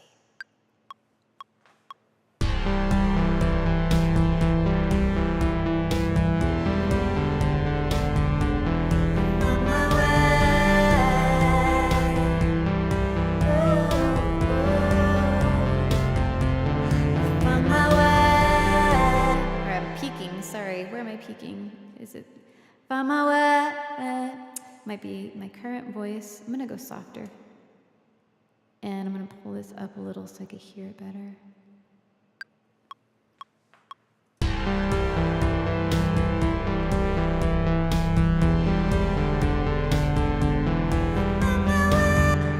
Also, I want more snare. Sorry, I got distracted by the snare as always.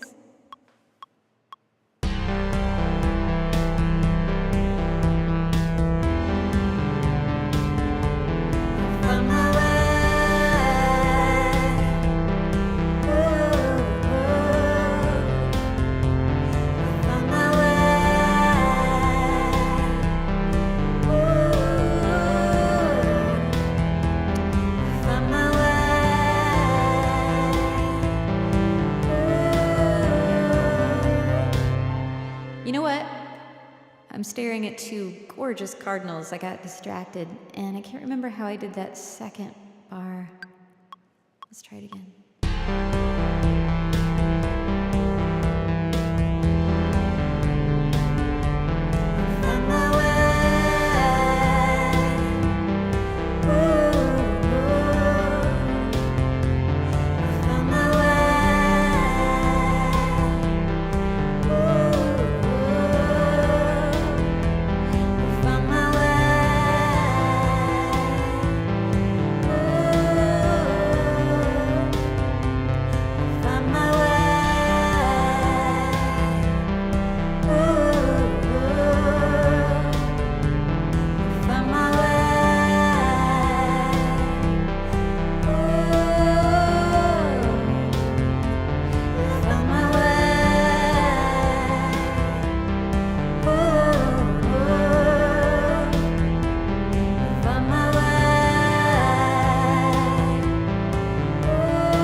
To follow because I don't remember what I did. Houston, hey Matthew. Nice to see you so close by. Austin here. Where's everybody else from? You know what would be way cooler than this is if we were all just hanging out in here. That's really my dream. Oh well. Austin, anybody wants to meet up? Na na na na ha. I'm having an issue where I always come in before the one, and I should just be doing this in arrangement view. I don't know why I always do this to myself. That's so funny. Let me carry this over into arrangement view. It might sound annoying because some of the parts are funky, and then I'll start chopping things up and make it easier for my vocals to come in at a time when I really want them to come in. And then I can fix these yeah, I know where I want to fix the vocals that I just did. Scotland in the house. Hey, Tiny Tree, Scotland. Not very close, that's true. But stunning land. Wish we could come hang out with you. And so grateful for this technology that allows us basically to. All right, I'm going to start from the verse and just transfer it over by playing it live into arrangement view. So I'm going to record into that. And maybe while we're listening, we'll get some new ideas. Okay, here we go.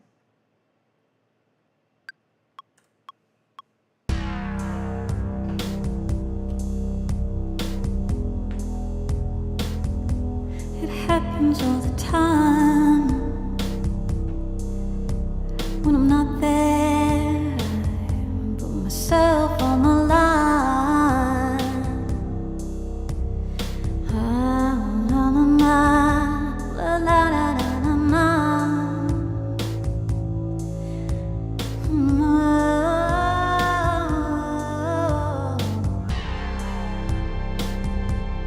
Those vocals were super loud, peaking a lot. I'm surprised. Good thing I wasn't recording automation.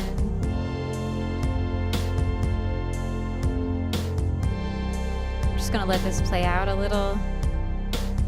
You know what? I might go back to the verse here. Yeah, I'm gonna do that. So it's just gonna be the same verse as last time for now.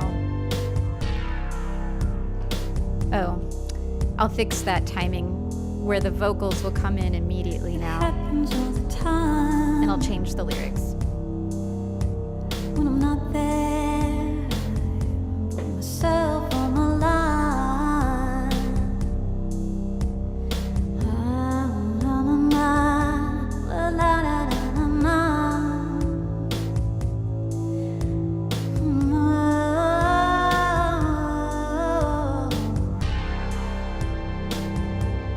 Hey Calvin, you're not late. We've been at it for a while, and we will still be for a bit.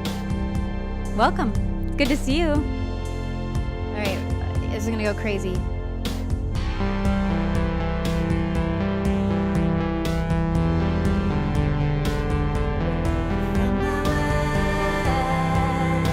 That got quiet. I'll fix that.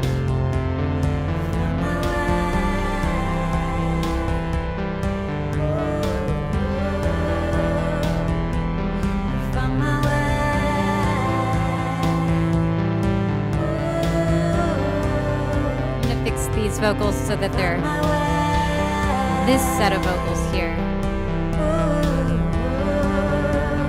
at bar 17.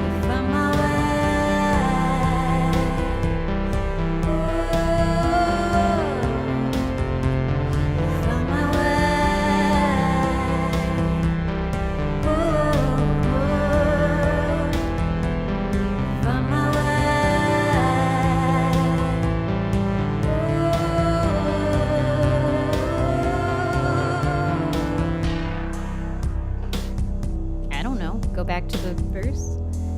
Maybe we'll figure something else out for this part. All the time. Let me just turn this vocal off. When I'm not there.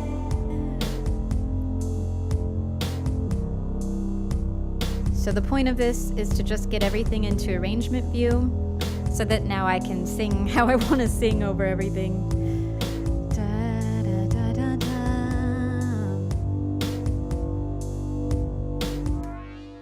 And then let's just see how that feels. I'm gonna, boom, hit arrangement view, get rid of all of the talking vocals. You don't need to hear that. And then, oh, it did record the automation. Okay. I also want more snare in that chorus, but the first thing I want to do is jump to where that chorus, that's what I'm calling it, is it here? Yeah. So I want to fix these vocals so that it's bar 17 where they come in. Boom, like that. And doot. And then I'm going to crop that to here. I'm going to do the same here. And I might have to adjust the harmonies. But let's see. I think that's right. Am I counting correctly? Yeah. Excuse me. Oops. And then I learned a trick in Ableton that I love. And that is I can come down here to the timeline. I can go like this, right? I want to cut all of this time. So I select that amount on any track and I come down to the time ruler and I right click and do cut time. Boom. Done. And then I'm going to get rid of these verse vocals. I'm also going to get rid of the second verse vocals so I'm not distracted by them. I didn't realize that I doubled. I don't think I meant to double these verse vocals in the beginning. I think I accidentally did that when I was creating this harmony. That's what happened. Harms. Okay. Now that that's settled, I'm going to turn automation on. Why can't I see automation? Because I changed the volume here.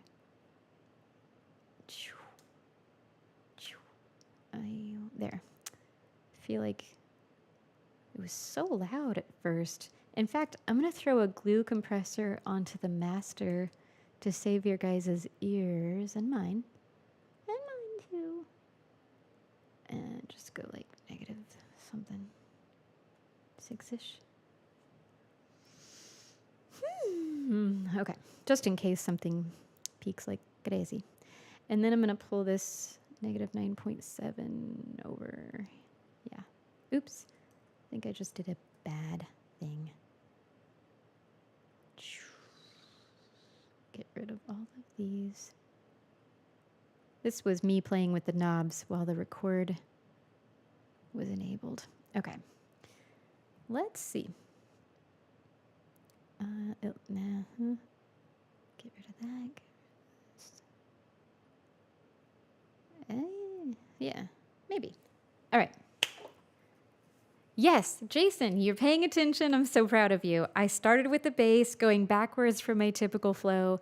Very weird feeling, and it's definitely, obviously, reaping strange results. Like, I feel really lost with the melody, but maybe that's good. Maybe I don't need the melody to constantly be shifting around. Maybe a more basic melody with vocal shifts is where I want to go. I don't know.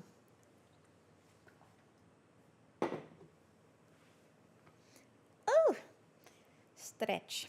Okay. I might have to take a break in a second, but I'll be right back if I do. First, okay, now, ouch, bonk. Bonk, bonk. Let's see if those chorus vocals need serious help or not.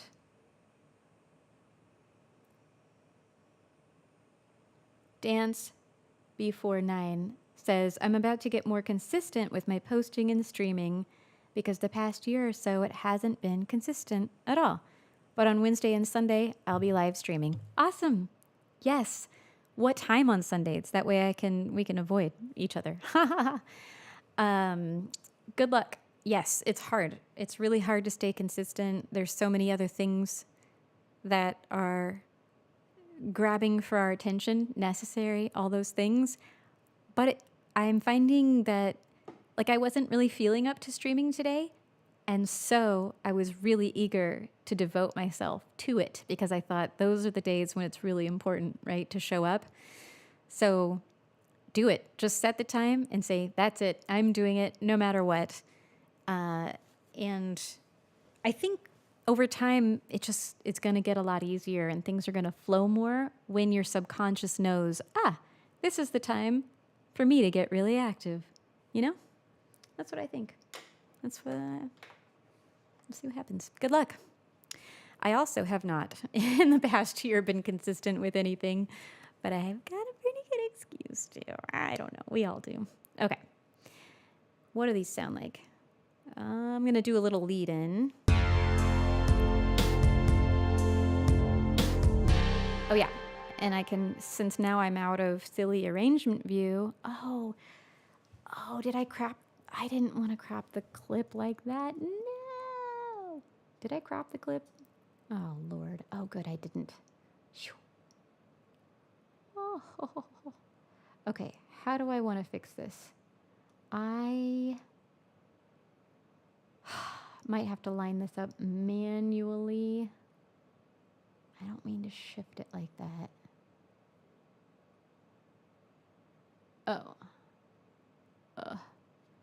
Oh, I'm looping. I don't want to loop it. That's the issue. Perfect. No looping. Just bringing that front part in. Whew. Save the day. No looping. Just coming out here, getting rid of that, whatever that sound is.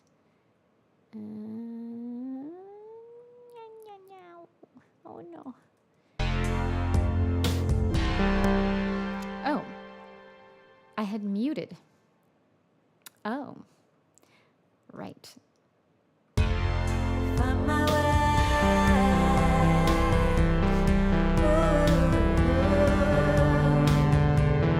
Find my way. And that's still too quiet.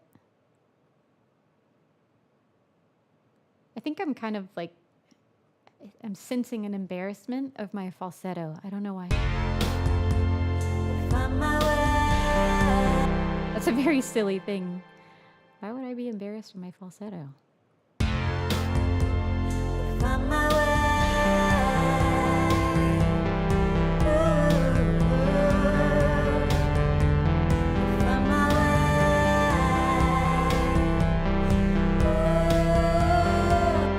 And then this volume is too low too, I think, maybe. Just get rid of all that automation. That's not necessary. I'll bring it down to like -5. Find my way.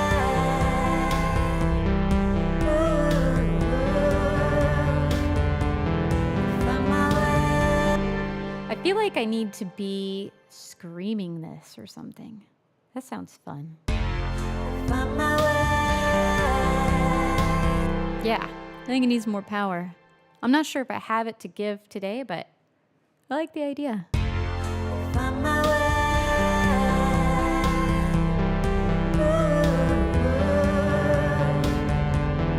Find my way.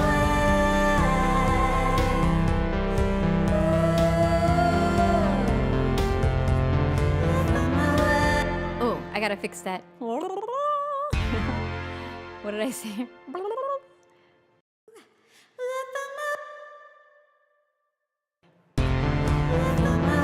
Oh yeah, it was like, will I find my will?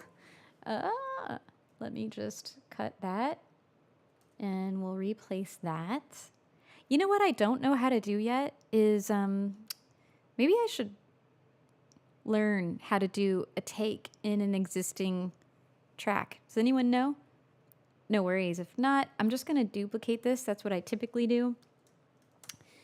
And I will also get rid of all of that. And then I'll just kind of scooch it in later. But I know there's a better way to do that. I'll deactivate this one. But let me listen to the end. What did I do there? Oh, yeah, it doesn't matter. So I'm going to deactivate this. And then I'm going to... Let's just pretend I'm overdubbing. I guess that's exactly what I'm doing. Excuse me. I'm going to start a little ahead, redo that.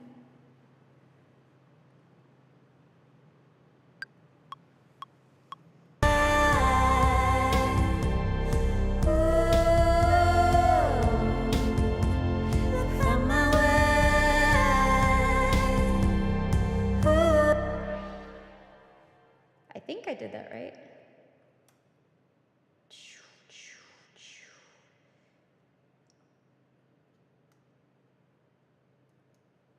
Dance Before 9 definitely knows what I should be doing, and I'm not. All right, let's listen to the rest. Find my way.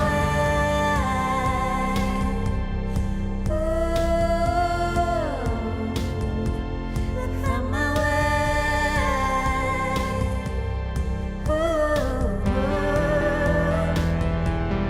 Find my way.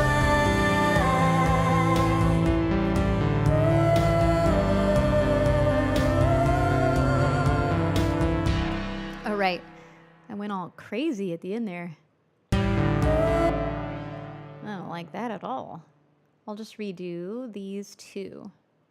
And I need to redo the harmony on that thing I also just redid. Command-Alt-U or Command-Option-U on Mac.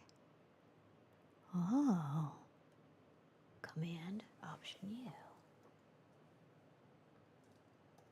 You must be in Ableton 12 or something. That didn't do anything. Fama. I'm sure I'm doing something else wrong. Then you can use the pencil to pick your takes. Yeah, I know that's got to be the better way. Let me redo this ending part in my terrible way for now.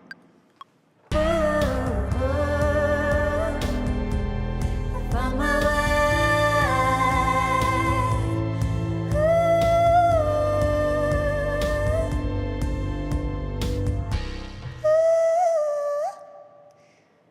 Oh, sorry. I had my dry vocals on too. Yikes. Yikes. Doop. And now I will delete this track.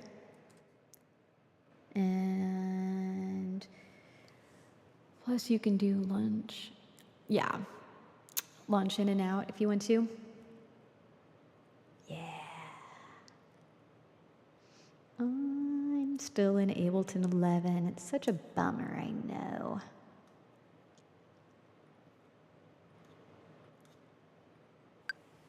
Oh, that's not enough time. Hold on. There we go. Find my way.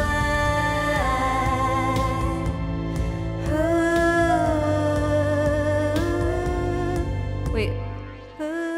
That's it? All right. That's all I wanted to do? All right. That's fine. That's fine. Find my way.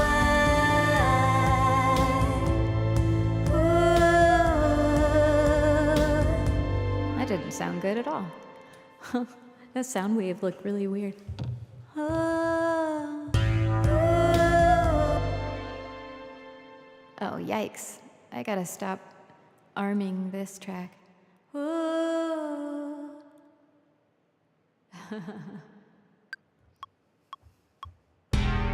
Find my way.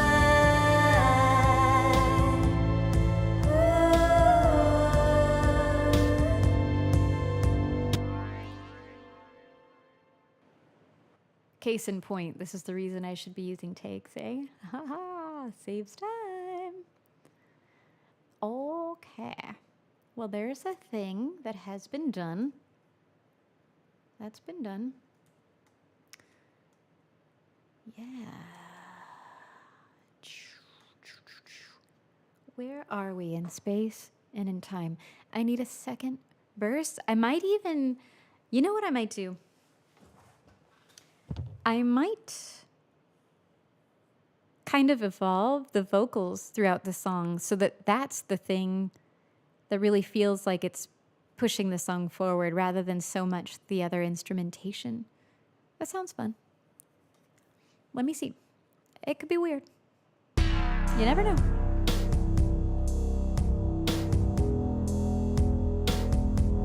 It happens all the time. Does this sound too doo-woppy to me now? I'm not there. Also, that's way too quiet. Oh, you know what? I bet I was like, wow, this is so loud. Why is this so loud? Because I had accidentally doubled the vocal. Aha. Let's see. Maybe I don't need to. It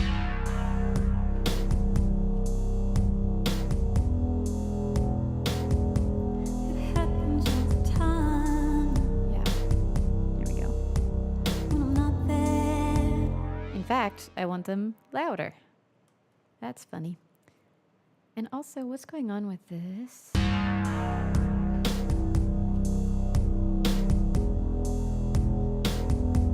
It happens all the time when I'm not there. Put myself on the line. Ah, na, na, na, la, la, la, la, na,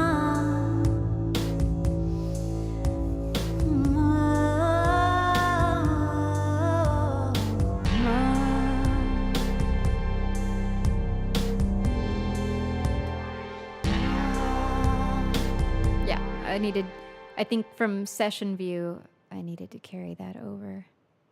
Also, what's this? What is this?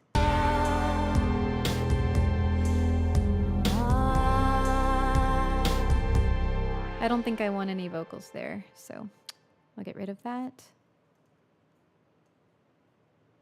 And the second half of that verse needs to be much stronger. What does that need?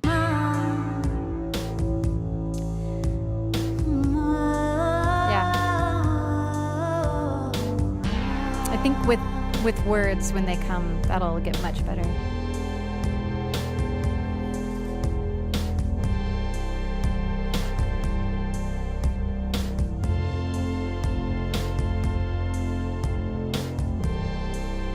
I think I should bring in my bridge vocals here that I didn't play. Let me just find those ethereal vocals. How am I going to do that?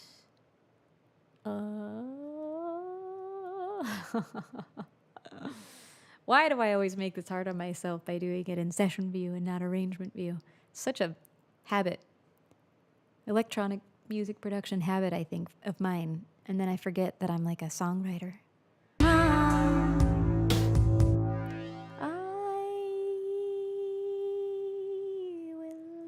Like this.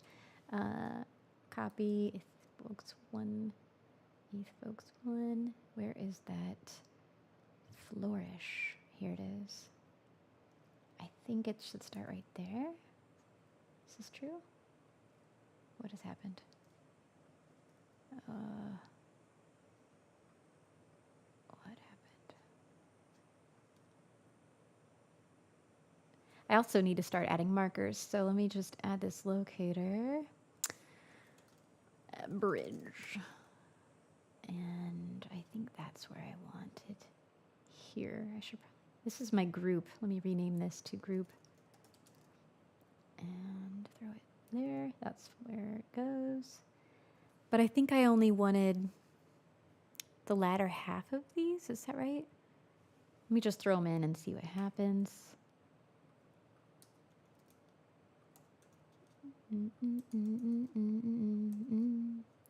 Wow. Ninja Turtles theme stuck in my head? What? Where did that come from?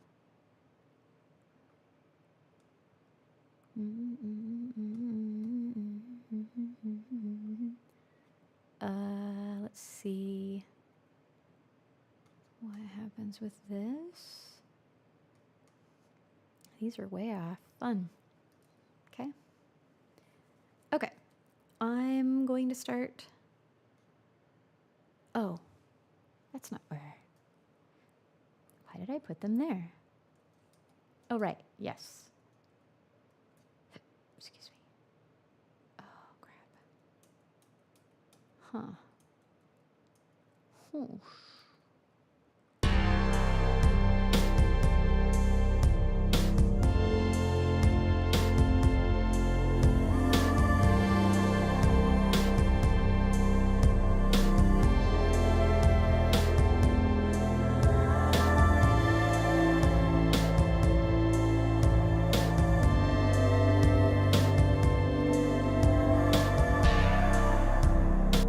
Okay, I think I liked the latter half of these.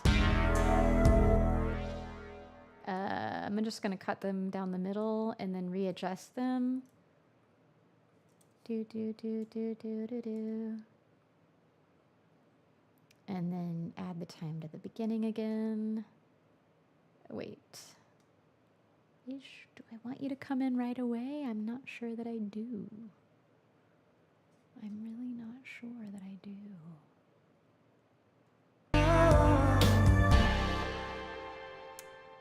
Yeah, I don't. I want you at the last half. How does this sound? It's a mystery.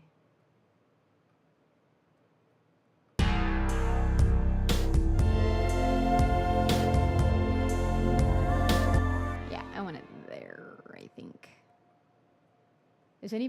Are you able to follow along with what I'm doing?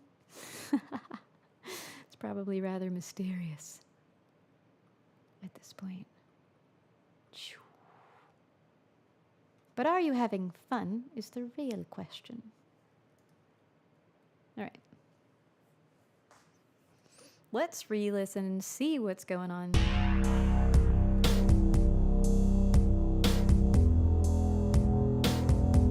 It happens all the time when I'm not there.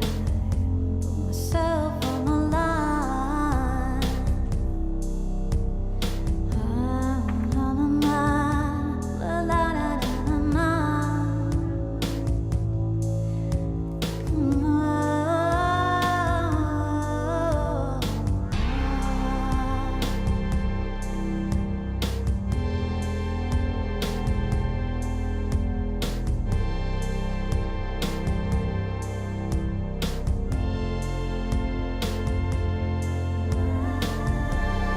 That's where I wanted them.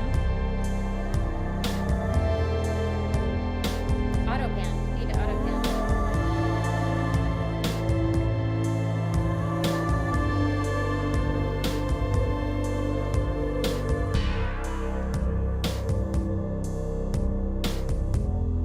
Even when it's butterfly.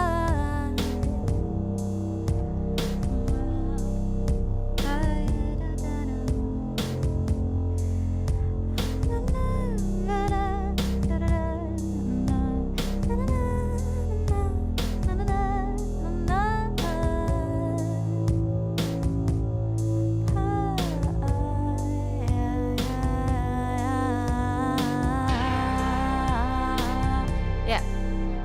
Cool. I feel like there are infinite melody possibilities, but I like what I was going with there. So the second verse, let me mark that. I've got some new lyrics kind of come in. Are you second verse there?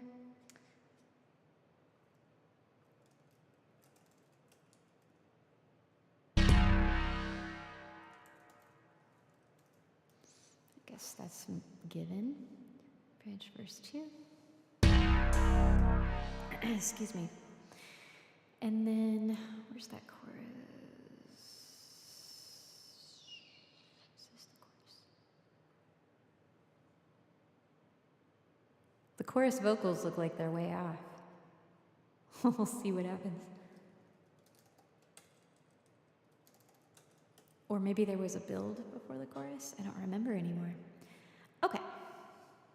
What's this? We don't need that. And verse 2, I'm going to give myself some lead up time. And I'm just going to play with ideas. I don't really know what I'm going to do yet, so I won't hit record. Maybe that's producer mistake number 1. Maybe you should always record. I don't know. But I'm going to put it on a loop as I come up with ideas. Loop. How do I forgot how I do that.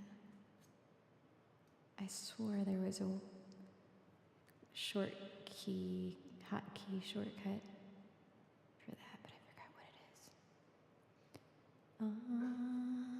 It happens all the time. Wow, why is this? Okay, that was off time there. It's okay, no problem. Just scooch it. All right, we shall now loop.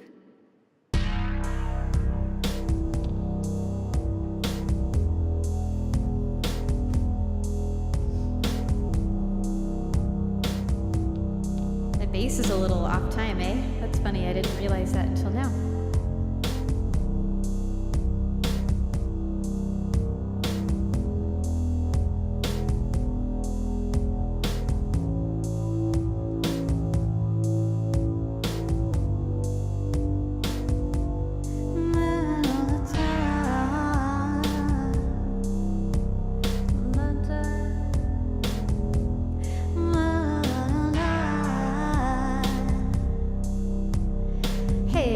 Tactical MIDI, and no. Command L.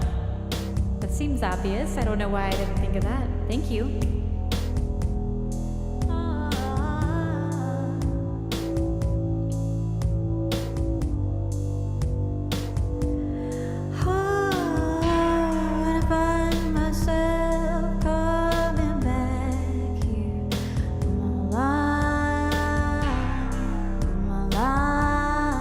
I like that. I'm just gonna start playing. I find myself coming back here all the time. I don't like that anymore. That's okay. Oh, and I'm accidentally recording the synth. Let's undo. When did I do that?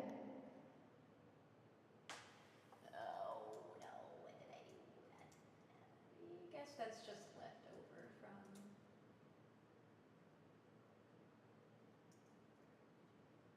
No problem. No problem at all. All right. I'll just record on a loop and see what happens.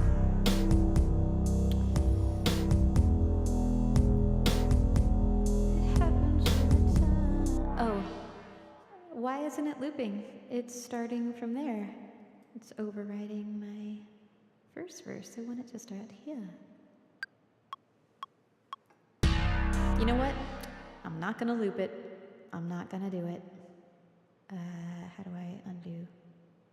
All right, I think I have. I'm just gonna lead in. I'm just gonna start.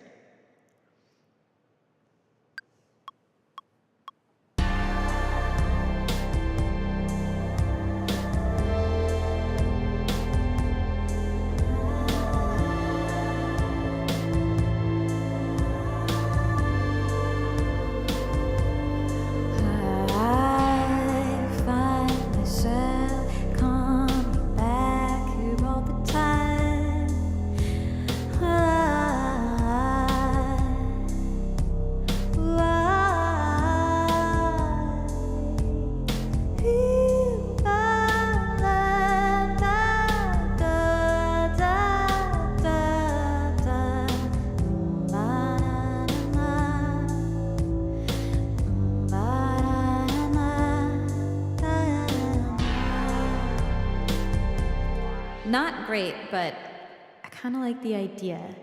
So let me formalize this idea, and I'll just listen back. I find myself coming back here all the time.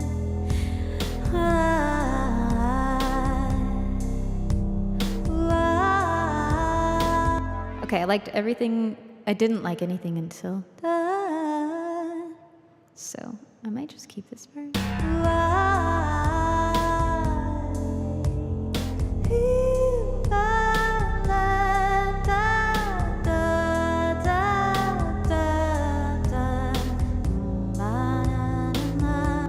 Don't really like this. Or it just maybe is a bad performance, but maybe it's an okay idea.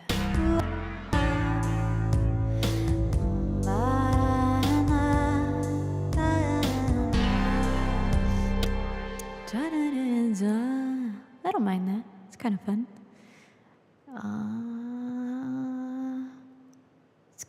Let's keep working. Keep working on this. Oops. This is bad. I know. I need to figure out the take thing.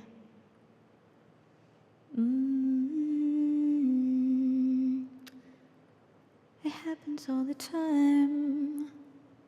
I'm not quite there. Put myself on the line.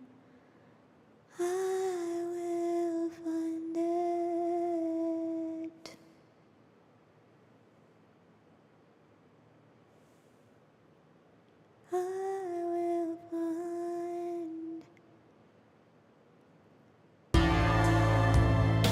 I don't know.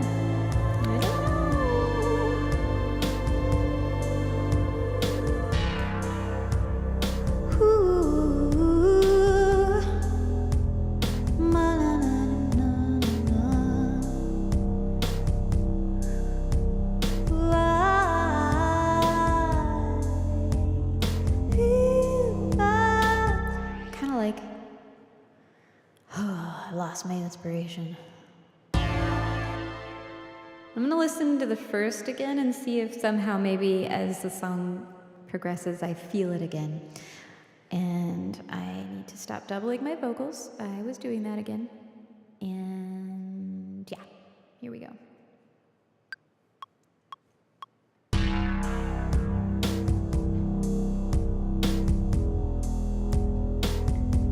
It happens all the time when I'm not there.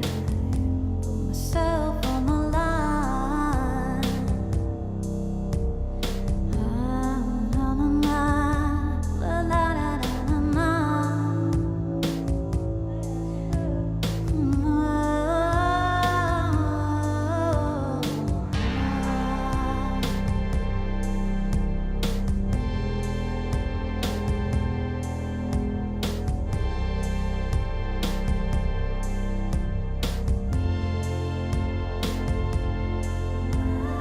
I'm gonna cut this actually, make that half the amount of time.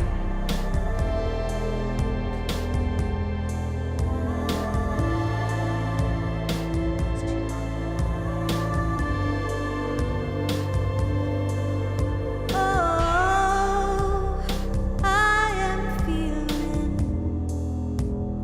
da da da da da da. Oh, I feel.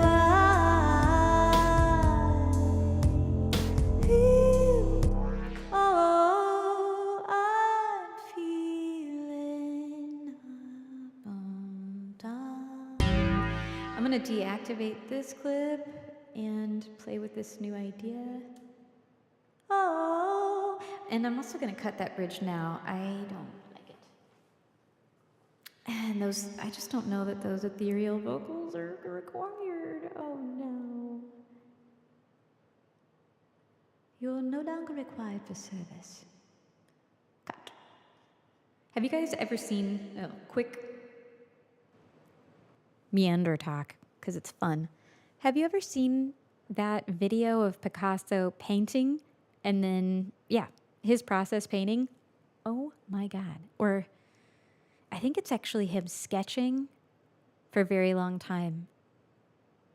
And it's so wild. He has no idea what he's doing, and he's just going like this. He's going so fast and so crazy. And then he's erasing his lines, and then he's drawing back over his lines, and it just keeps morphing from shape to shape to shape to shape to shape to shape to shape. And then in the end, it's like, oh my God. He like cuts away at it forever. I've been inspired by that. Anyway, look it up. It's a really good one.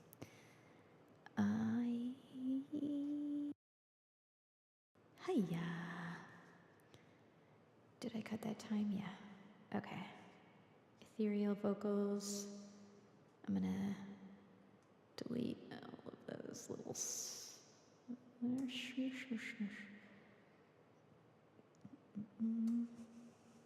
Why? Goodbye. I'm sorry. It was a good service you did. Okay.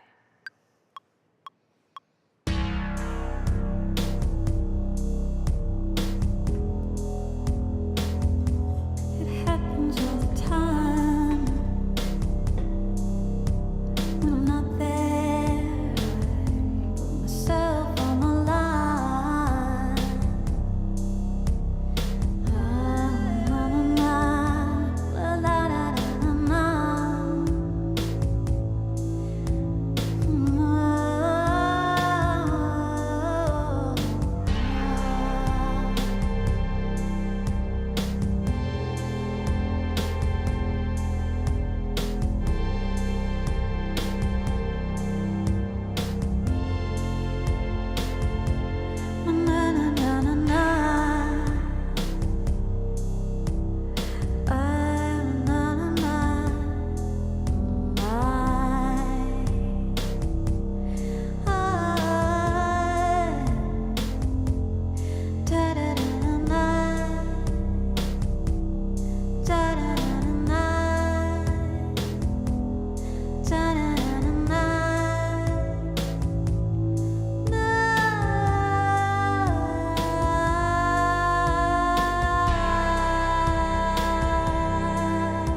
like the idea of sticking to that original melody and then just gradually varying it.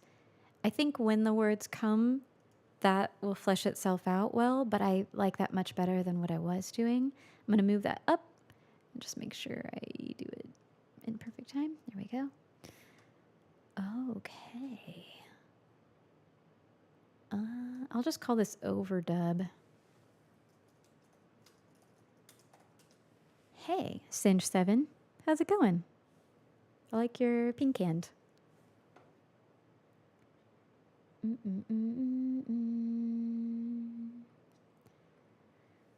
I will color overdub orange because nothing else in my palette uses orange.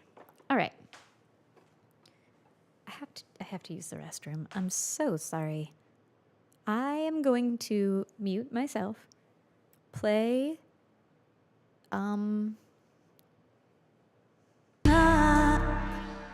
I will play everything without the vocals. And I'll be back before you know it. All right. What do you think? BRB.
Oh, that's funny. I didn't mute one of my vocals. Ha ha!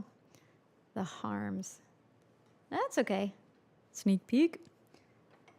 Hi. How are you guys doing? Do you feel good? Cinch, where are you located? All right. I know you all just listened to it, but I think I'll listen one more time. And I am not sure how much longer I want to work on this. I might... 2 hours and 42 minutes. That's my favorite number. It's a 42 palindrome. I've been streaming for that long. That's wonderful. I like to continue, but I might shift over to working on an existing song and programming it for my new live show because I really need to start doing that. And I'm super overwhelmed by the idea of working on one of these songs. I kind of just want to dive in. Ooh. Maybe it would be fun to just get that process started for me and I can sing over it and do like a little bit of a performance today. See how far we get there, and then I'll continue that on the next stream maybe. That's going to be really hard. There's just so many sounds, and I can't produce them all live, and I have to make important decisions about that. Anyway, I digress. Jason, I'm glad you're feeling good, sounding good. Yeah, you know what? I listened back to the first 2 streams and I was like, hey, I really like those songs. I'm going to develop those into full songs. I wasn't sure that I would, and I don't know if I will this one. I might. Usually I need a few days and I'll re-listen and I'll be like, oh yeah, I see the potential in that one. That's good. Okay, let's listen again. And I'll just arm my overdub track just in case some inspiration comes. It happens all the time when I'm not there. Put myself on the line. La, la, la, la, la, la,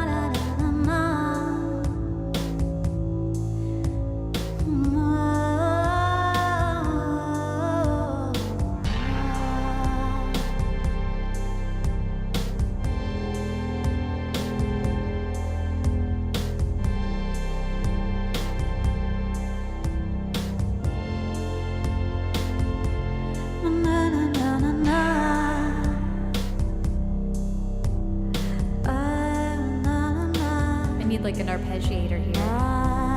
Something high frequency.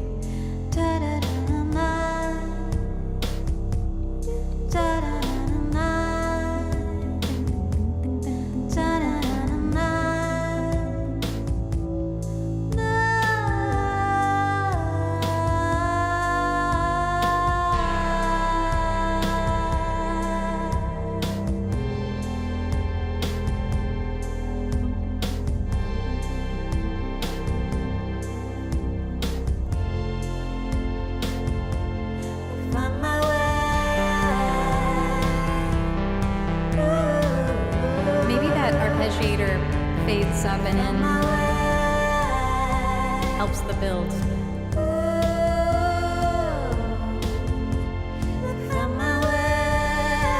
Those vocals are very weak. I need to redo those.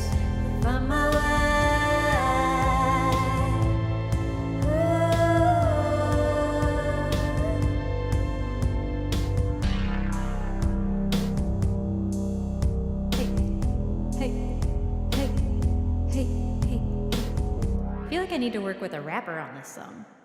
That suddenly feels important. I've done it before. I would love to do it again. So, if you know anybody.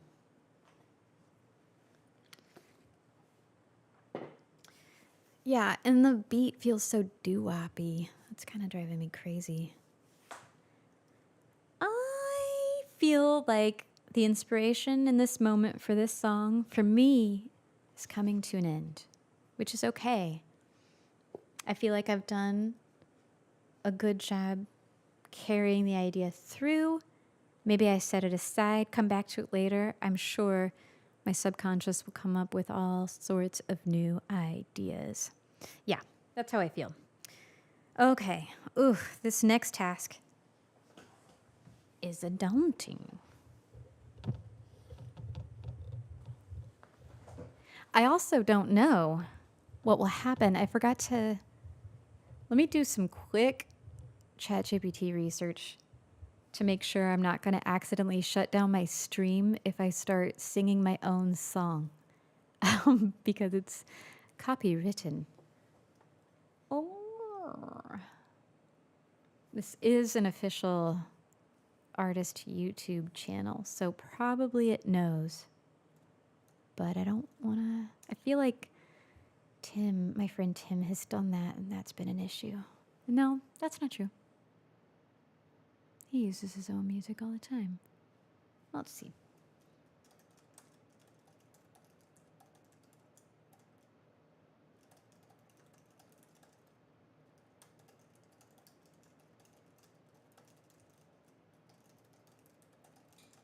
Let's see. If I play my own music, will it shut down my stream? No. If you are live streaming from your official artist channel, YouTube should not shut your stream down. Content, so the automated content ID system will scan all of the live stream audio. If it detects music, it checks the rights holder, whether the rights holder has claimed it. Since you own the rights to your own music, you're not a risk of takedown. Great. I own the masters and publishing, so that's not an issue. Okay. Cool. So, I don't even know what state this file is in. Hopefully this is a good idea. Yeah. Will you guys help me? I really need some help. I need to understand for the live show what's going to be most fun for people to see me play and what I can get away with not playing live, because I can't do much. I'm not even sure if I can bring my drums to Iceland for the show in a year, so I need to decide if I'm going to program things on the push or if I should just bring that. Bonk. That's pretty small. I could probably get away with just the 9 pads on the SPD-SX without the extra 2 I always use and my foot pedals to create and loop beats and then play over that. But, yeah, that's the way I have prepared a couple other songs, so I'd like to try to stick to that. I'll just have big carry-ons. And yes, okay, so let's open. Jason, thank you. So Jason says that my music gloves are fun to watch. Usually in the past, I'd only take my music gloves to do my shows and I would loop things and build them up. But I do have to really simplify. Usually now I'll take the push and the gloves because then I can trigger scenes and extra tracks with my push. And then I can do a lot of other things with the gloves. The hard thing about the gloves live is that I have to explain them because otherwise it just looks like I'm singing to a backing track and I'm just flailing. But I'm actually doing everything live. So, yeah. But it's definitely awesome and it captures the imagination and I really enjoy it.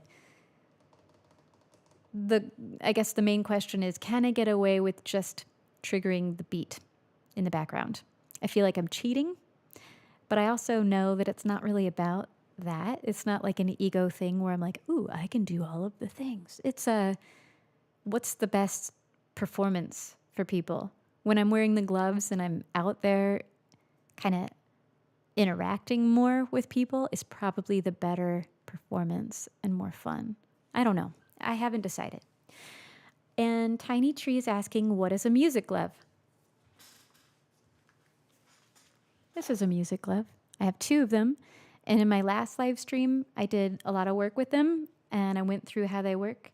But you're going to see a lot of that soon. If not during this stream, definitely in probably all of the future ones. They're awesome. They're MIDI controllers. And I do all of my live performances with them. And then Calvin says that I am so much fun to watch play drums. See, herein lies the issue. And I love to play drums, although I'm a little shaky these days. I haven't been doing it much, but that's fine. I can get back into that. It's no problem. So there's a video on my channel called Floating where I do a live. It's a very simple song, but it's a really nice way to see what I'm talking about. I do a live performance with the drums looping and then the push. I don't think I even use my gloves, do I? It's a pretty simple song. Anyway, watch that. See what you think. Okay. Water is the song. I'm daunted by this. Sorry, I've got so many files. I'm going to have to open. You're going to see my file system. Oh, my Lord. Oh, performance. I didn't realize you would see my windows. Water. Are you here, water? Yes, I've been working on a version of Starman, but I can't play it on this stream. I've been working on, you know what else I'm going to do in Iceland? To pay homage to my Icelandic inspirations. The one that started it all. Not even Siguros, not Moom, no, not Goose Goose, but Bjork. All Is Full of Love is one of my favorite songs ever. One second. I gotta figure out where the heck this file is. So I'm preparing a version of All Is Full of Love, and I so wish that I could share my construction of that version with you, but I have a feeling that's a terrible copyright issue. So I cannot. Performance.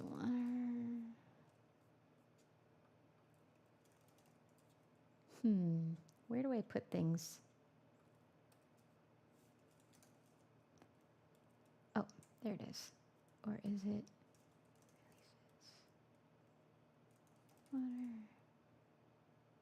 Oh my gosh, I have too many versions of this. Well, that's not it.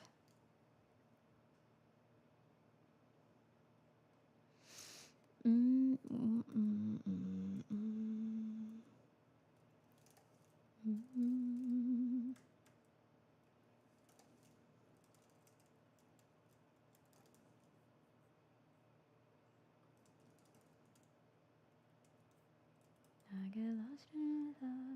Oh.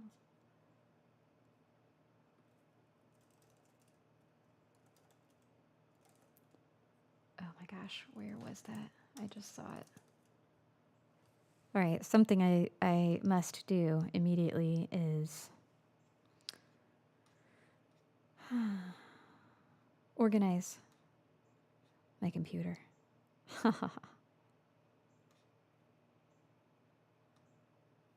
Water, water, water. Where'd you go?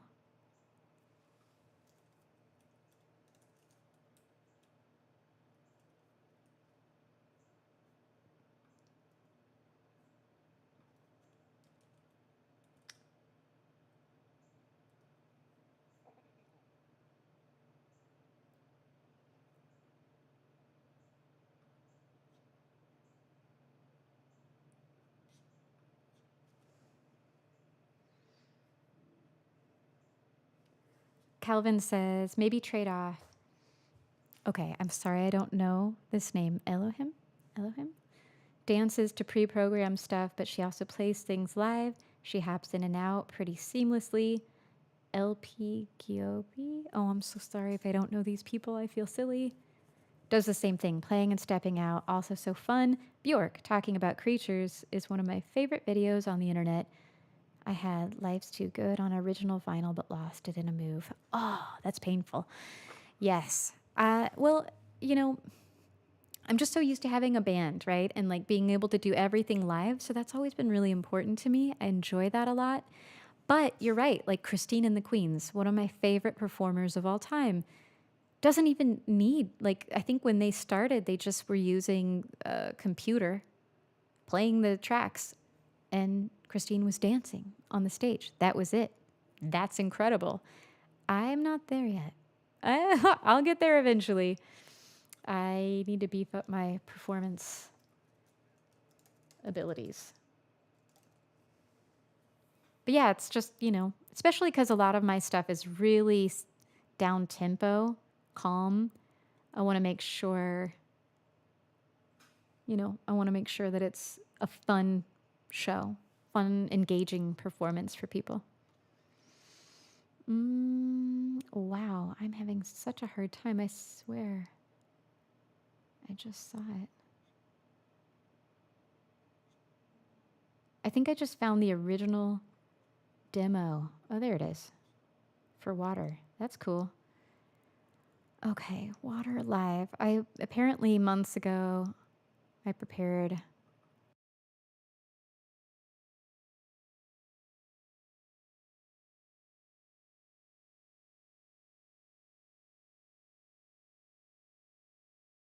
Oops. I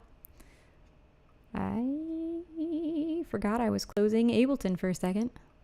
Let's put my talking vocals all the way at the beginning, so I always know where they are. Calvin says, "Your Here is Elohim. She was my first EDM artist I fell in love with. Xanax is a great song." Cool. Thank you. I love discovering new stuff. What else is everyone listening to right now? I'd love to know. I feel like I'm kind of in a stagnation period where, you know, all the algorithms are just repeating the same ideas to me. Like, I'm not getting any new recommendations and I'm stuck in a loop. I don't like it. I don't like to be stuck in a loop. Although I do love loop. EQ. Let me throw some EQ on here. Oops, I didn't want that one.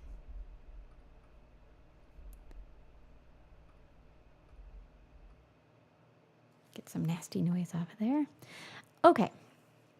This is crazy. Let me get rid of this. So here's what I did. Oh, and I also have a video track because I always do visuals live with my gloves. And so the visuals are done in Resolume. All of the music is done in Ableton, but my gloves are sending the MIDI data to Ableton. And then through this awesome Resolume Max for Live device plugin someone created, I am forwarding information from Ableton to Resolume so that the scenes are changing based on what's happening in Ableton. So what I've done, it looks like I've created a drum rack for myself. It looks pretty simple. It looks like I've just barely started doing this process for Water. It's a very dense song. I also am trying to decide, I'm not going to do it in arrangement view. I'm going to do, typically I'll have my entire show in one Ableton session, and then I go down the scenes. And if I need to hop back and forth in between scenes because I'm really feeling a vibe, I'll do that. And I'll hang on a scene if sometimes I have astronauts or people join me on stage and they'll be doing poetry or saying something. If I want that to go on longer, then I don't want to be in arrangement view where I'm forced to move on. So this particular song, where are my vocals? I don't even have, I bet I went, because I actually did perform this, just perform, kind of with DJing the song, it looks like, live, and I sang over it, and I must have just gone straight into the board with my vocals and let the mixing engineer do my effects.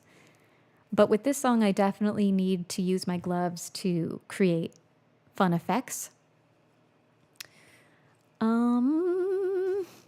Let me just play this for y'all.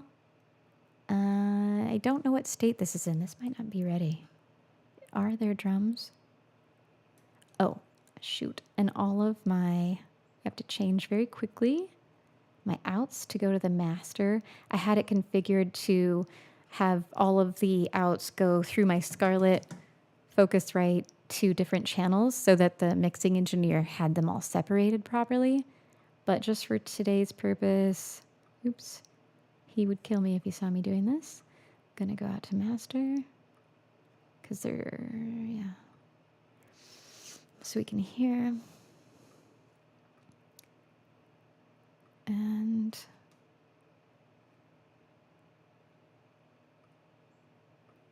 yeah. Also, maybe this wouldn't be a fun thing for people to watch. That's okay. Anyway. All right. So I'm going to sing this for you. I'm going to add some... in fact, I'm going to plug my push in so that I'll advance it here. So we'll pretend like this is a live performance. And it is, but I'm only advancing clips. I am not playing them live yet. How do I want this? All of the time. And then I want ROM reverb. Actually,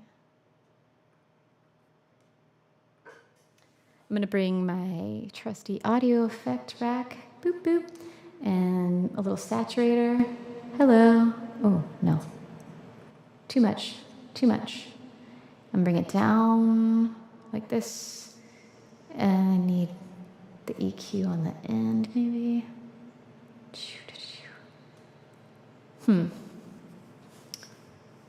Maybe I don't need the saturator. Hey, hey, hey, hey. I'll leave that off for now. And, yeah. Okay. Do I have percussion? I do. All right, tell me what you think. Let me go to session view here. Volume. And where am I?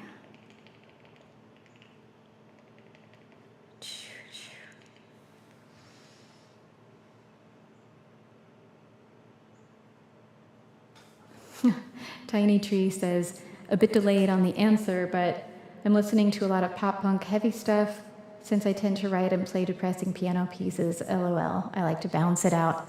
I'm the same way. I get it. I used to make the hardcore punk. Now I don't know what the heck I'm doing. Dream pop, I think.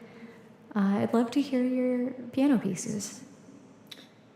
And Mark 76, hey, good to see you again, asks, the scenery looks beautiful there. Whereabouts are you located? I am in Austin, Texas, on Lake Travis in the Northwest zone. Officially Austin, barely Austin. It's like 25 minutes to downtown, and I adore it. I love it so much. I just moved here in March, still kind of settling in, but I love it here. Okay, here I go. Ready? And then I'll just sing this just for the sake of, like, you know, having a full song for you to hear, while I internally am thinking to myself, what must I play live? What of this song isn't necessary for the performance? Which is hard because there's so much. There's so many sounds, and I adore them all. Ugh. All right, help me out. See what you think.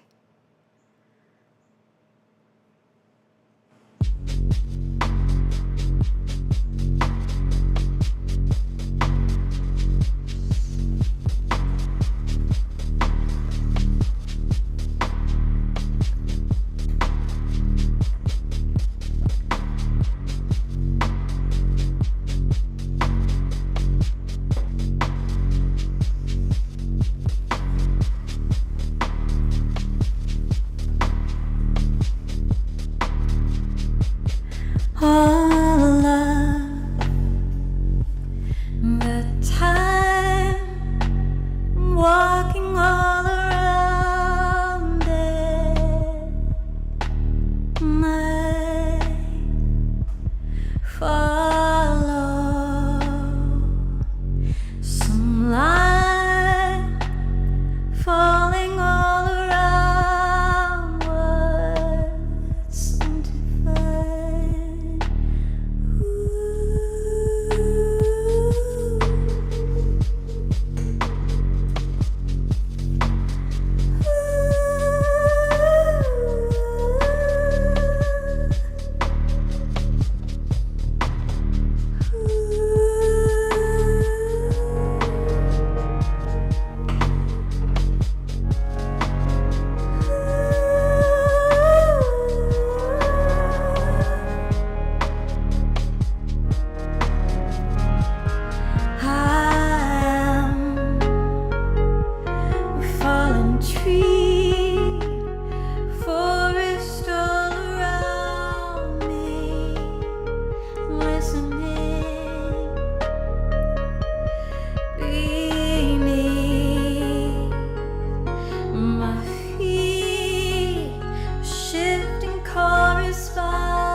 Okay.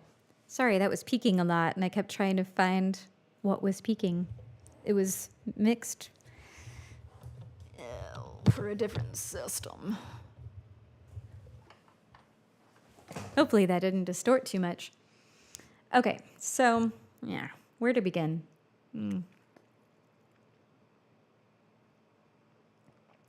Those harpy things, like the there's so much going on there that it requires more than the gloves, because I run out of I think I run out of like postures and directions and stuff. I could trigger like entire runs. That would be fine.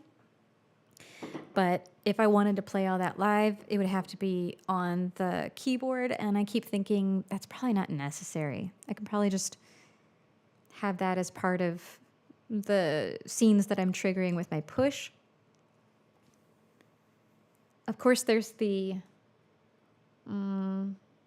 So here's my instinct. My instinct is to play...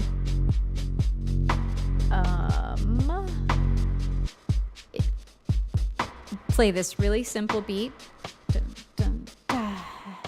And just loop that. And I'm going to have somebody come on stage, and they're going to be doing some beautiful poetry about seeing Earth from space or seeing a total solar eclipse, since that's what we will have just done. And then I might bring in the bass with my gloves, right? Or maybe I'll start up, since that's up and low. And that's just two things. And by this will probably be the last song, I'm thinking. So by this point, everyone will know what the gloves do. I don't have to explain it. And then I'll trigger this with the push. Okay, so basically we've just removed some of the percussion sounds. And I sing. And I mean, I could loop the bass so that I can move on to something else in the bridge. Maybe that's what I'll do. The loop sounds like Massive Attack. Ah, big influence. Love Massive Attack. Thank you. And then here is where it starts to get tricky. The bridge. Now, I think the that fun stuff, I think it adds to the build of the song, so it should happen, and it can just be in the backing track. I don't think anybody cares. Now here, I could be using the gloves to bring in that na-na, na-na-na. Now this is hard. So,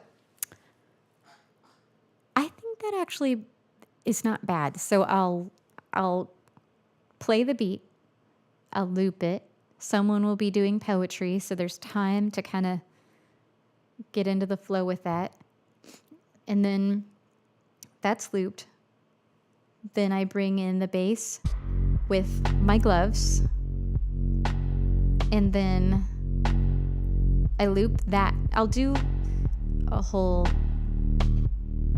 that for a little bit, and then I'll loop it. And then when we go to this scene, I'm just doing vocals and using my gloves to add all that fun effect that you hear on it. And I'll probably keep those background vocals in the backing track here, just so, because they really add. And yeah, it's a fun trick. But I'll sing over it. Yeah. And then on the... Oh, and then sorry. And then at the end of that little part, I will have looped the bass, and then I'll bring in the da-na, da-na-na. I'll do that with my gloves. That sounds fun. And then maybe on the second verse, where everything is kind of crazy, maybe I'll just trigger this scene and just like step to the front of the stage and sing to people, so I'm not like distracted by all the stuff. I am falling tree.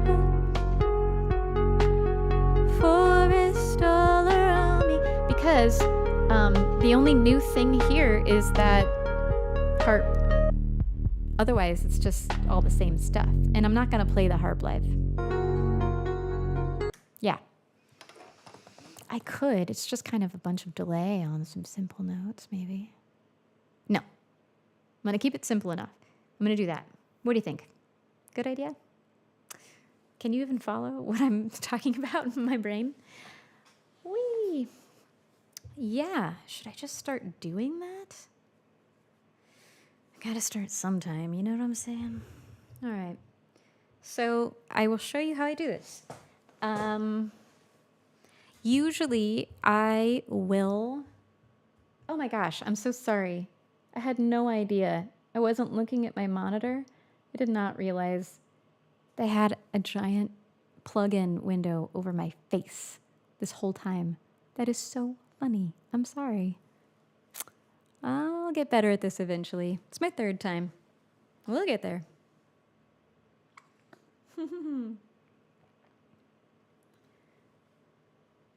DJ Canyon says this vocal phrase is an instant hit. Wow, thank you. That's really kind of you. Let's do it. Let's make it happen. Instant hit. I like it. Jason says, Def, keep it simple. Thank you. I need that kind of feedback because sometimes, especially when you're on the bigger festival stages, it really feels like you want to fill it up. But there's no need to do that. I don't need to fill it up with anything. I didn't see a plug-in window over your face, just the Ableton window. Okay, good. Oh. Weird. Huh. That's good. Because what I was seeing in my monitor was a plug-in window over my face. Or Child of Saturn. Ooh. Child of Saturn said that. I like your name. How did you come up with that? I really enjoy it. Is that your artist name? Okay. I'm going to go ahead and let's listen to this percussion. So by the way, all of these, okay, the way that I work, I write all the stuff the way that I've been writing it in these live streams. And then I take my Ableton project and I send it to my producer who then totally morphs it, reshapes it, he beefs up the sounds. He might even replay things on his analog synthesizers. And then he'll send it back to me as separate audio tracks from Pro Tools, which I don't have. And then when I import all of those in, they're all WAV files. And so I don't have any more the active like plugins, VSTs that I usually play. So I always have to make the decision, do I want to recreate this sound in a VST to play live with the gloves or with any of my MIDI controllers, or do I want to make like a drum rack and take all of the audio samples and throw them in to something that then is playable as an instrument? So Child of Saturn says, thank you. It is my artist name. It's a phrase that I got from an old Thomas More book. A child of Saturn is someone who is prone to melancholy or depression. I didn't know that. Saturn with all its diamonds? Huh. The rings of Saturn. My band Twin Limb has a song called Anya, A-I-N-E, and we sing about the rings of Saturn. That one's for you today. Oh, I can't wait to see your logo and hear your music. Awesome. Great job. That is a huge step. All right. So let us go to percussion. Huh. If you guys aren't seeing those plugin windows, I wonder if when I open the Prophet and the Moog, are you seeing those plugin windows come up? Because that was my hope that you would. Okay. Percussion. Here we go. Let me go to the intro. And then I'll just get rid of the bass. So the kick and the percussion are separated for mix purposes, obviously.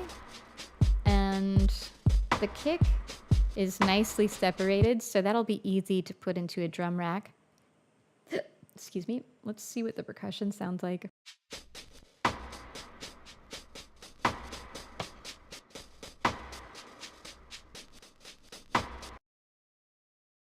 Okay, so then there's a shaker and there's a snare and a little rim hit kind of thing.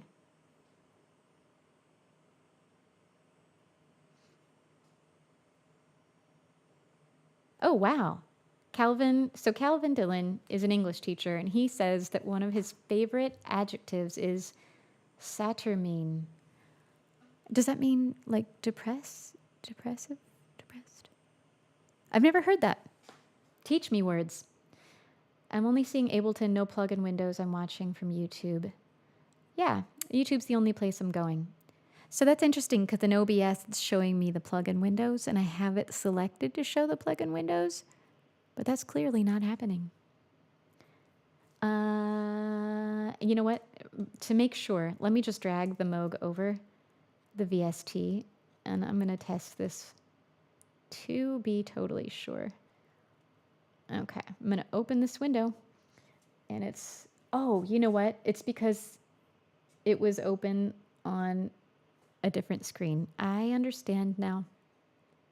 Can you see this? I think you can. Oops, sorry. That was so loud. I apologize. Keith. All right, closing that window. I think I know what happened now. Forgive me. Let me get rid of this Model D. And Calvin says, of a person or their features, dark in color, of a person or their manner, slow and gloomy and moody or mysterious. Saturnine. Saturnine. Say it in a sentence. Huh. Oh, 9. Saturnine. Long eye. Yeah, that's not intuitive. Saturnine. Saturnine. Should I say it with a British accent and it'll make it better? Is that a British accent? I don't know. Okay. All right. Let's see. You know what I'm going to do? I'm going to leave the percussion for last just in case. Because I don't have that buddy plugged in yet. And I'm going to work on this bass. So, ooh, this is going to be hard to chop up. Oh.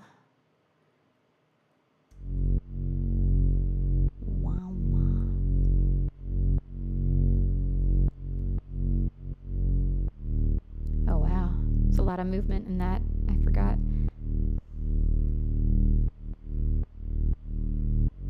So I could either recreate the bass and recreate the movement or just cut up this sample, which might be fun. I'm going to do that first. All of this stuff is properly mastered. Anything I do won't be. So let's just try playing with the sample.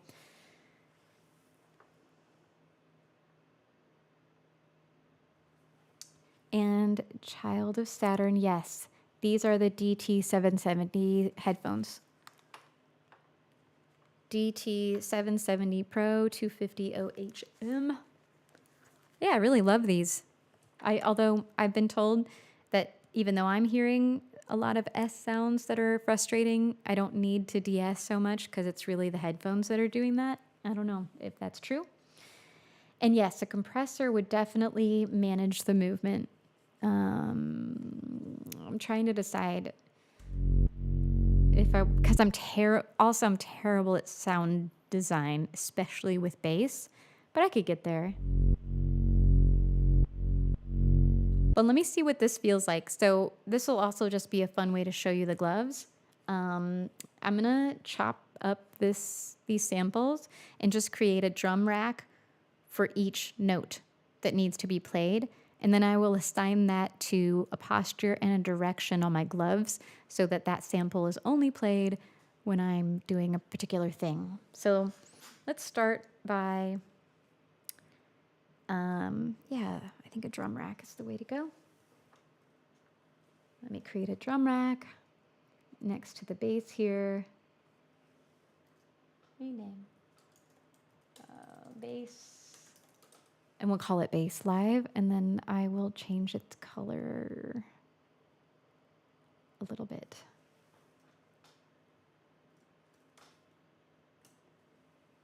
Yeah, I think this will be good because the bass also changes, and I don't want to have a ton of different instruments going, especially because I like all my performance, every single song in one Ableton project. Sometimes I don't do that if it gets too overloaded, especially with all the visuals going. But so using samples is always the more lightweight way to go too. So I'll start there because it looks like it switches over to a grandmother bass. Okay.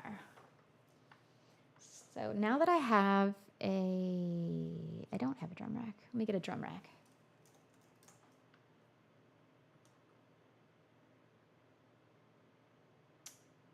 I didn't mean to do that. I meant to create, let me get rid of this audio track. I want to create a new audio track, create audio track, and then, or not, yeah, no, MIDI. Oh my gosh, I'm so silly. Create a new MIDI track, throw it there, throw the drum rack in, rename it, bass live. All right, and now on the drum rack, I'll throw these samples in.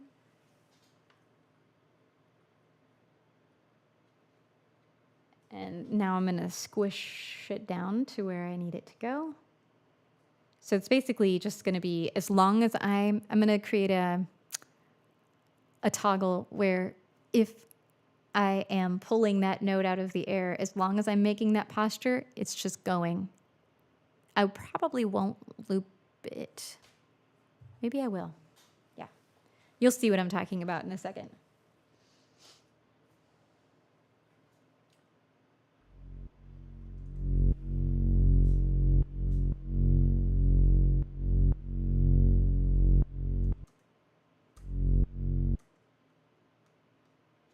I am playing.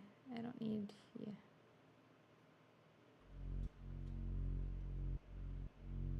Got to bring my volume up. Take the velocity to volume. I don't need that. I need that up to 0. And then let's find the end of this. This might be easier to chap in arrangement view, but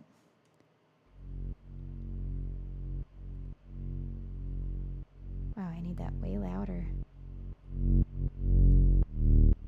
So it's right there. Yeah, I need more granularity here. I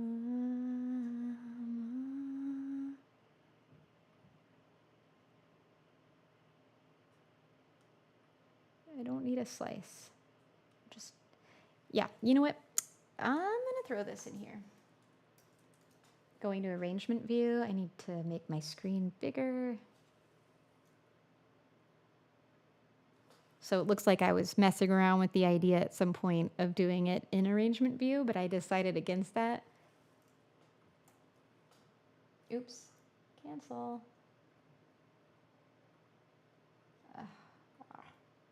Raw. Okay, here we go. Now we have more granularity. This is what I need.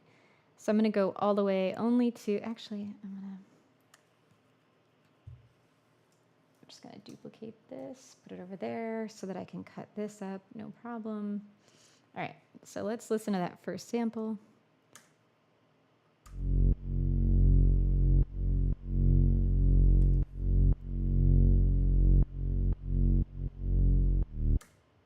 Right there. And this will move faster once I start to realize what I'm doing here. And let me get rid of that. And I'll just throw this sample in there. Now I'll get rid of that.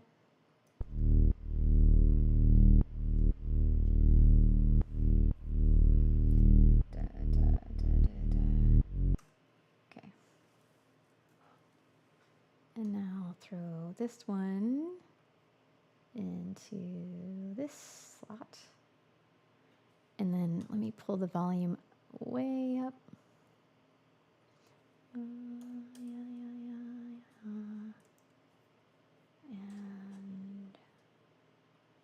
how What's the volume on this one?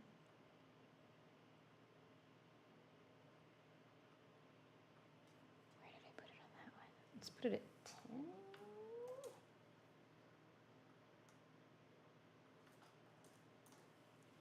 All right. Now, let me undo that. So now I just triggered this one.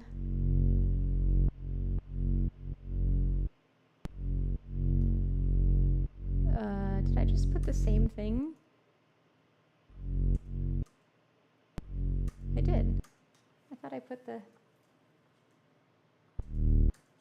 this guy in that slot.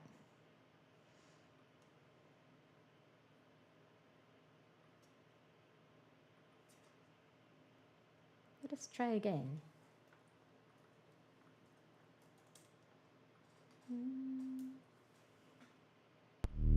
There we go.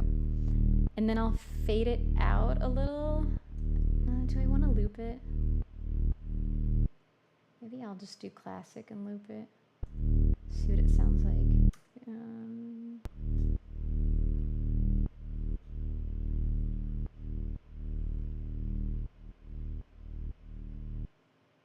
Oh, and I've got some like major release going on here.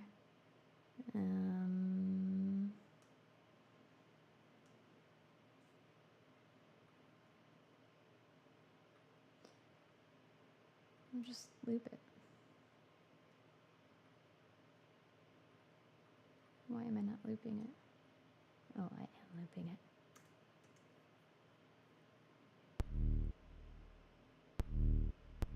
All right, so with this option selected on classic, I need to be triggering in order for this to continue playing. I can't let go, which is good. Whereas one shot is not that way. Although I have seems like I have a long fade going on. I don't need that long of a release. No, thank you. Okay, let me get the gloves going. And I'll just demonstrate how this will go. And then I might wrap up soon after that, just because it's going to be a very tedious process. I don't know how much you want to watch that. Tell me if that's very interesting to you. But for me, I just need to do it. Okay. Also, I'm not going to do the wireless setup for the gloves because I have not yet figured out how I'll do a live stream with my computer and a local wireless router for the gloves. So I'm just going to plug in, which is good anyway because it means that I'm charging them while I'm playing. Gotta take my ring off.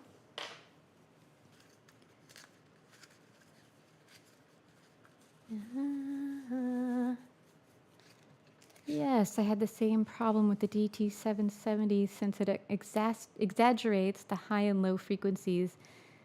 I ended up with a lot of mids in my mixes. Interesting. That makes sense. Thank you, Tactical MIDI. All right. Speaking of MIDI gloves. So fun. Really want to get the new pair. Just also need to be saving for childcare or, like school from a baby girl. Not sure how much I should be spending on. Where did oh. Things I don't need. You know what I mean? You know what I mean? One slot left. Oh.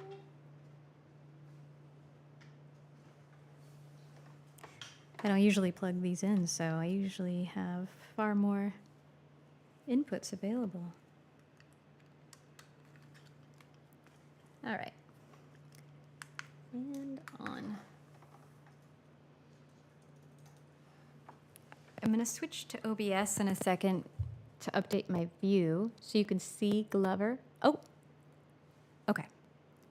I'm getting some interference, and I think I figured out why. I think it's my USB hub.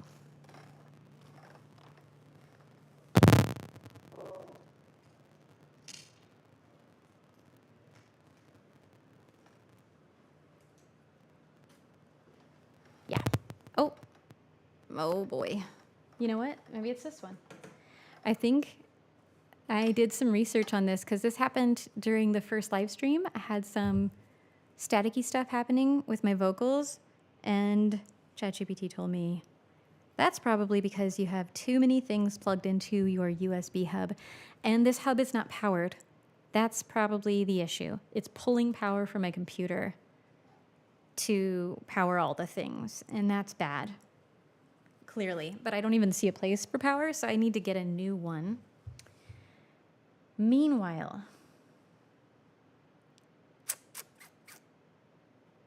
well, you know what? I'll demonstrate with just one glove because I'm just doing 2 notes on the bass. Yeah. Let me change the glove though. I don't want it to be this one. I want it to be my left one.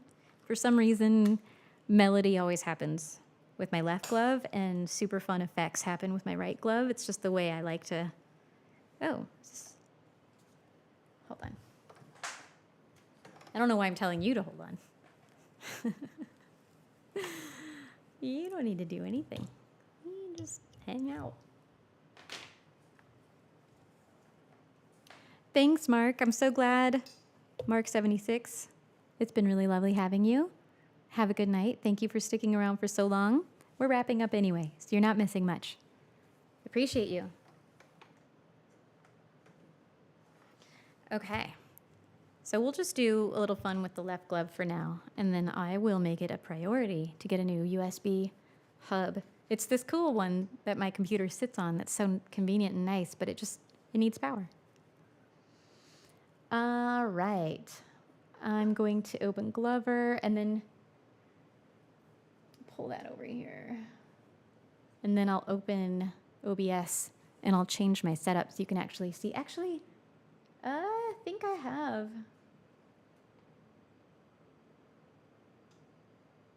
Okay, that view did not work the way it used to. I gotta shift things around. It's all happening live. It's all happening live. Okay, OBS, what are you doing? Let's put Ableton over there. And let's get Glover up. I don't see Glover. Maybe it's not on top. Move to top. Huh.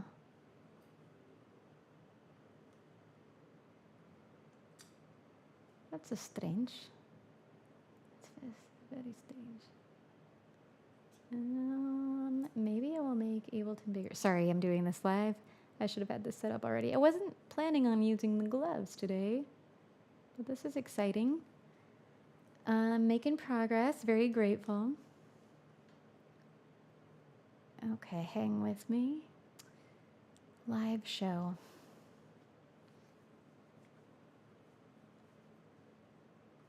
I'm going to have to re-add Glover in OBS real quick because that's not working. Add.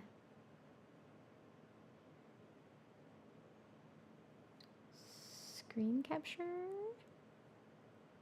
Glover.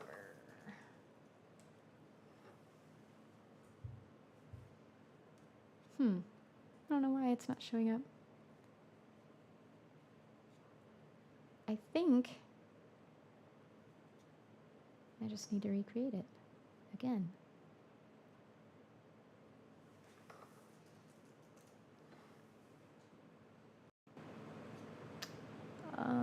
Window capture, application capture. Glover.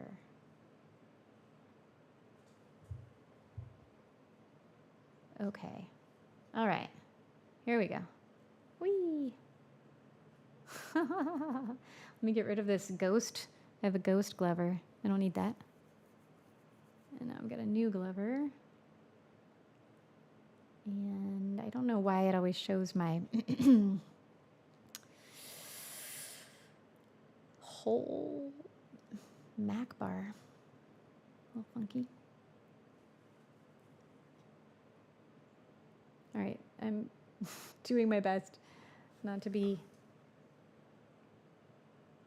too OCD here. And then I will order this, move down. Oh no, that's not what I meant.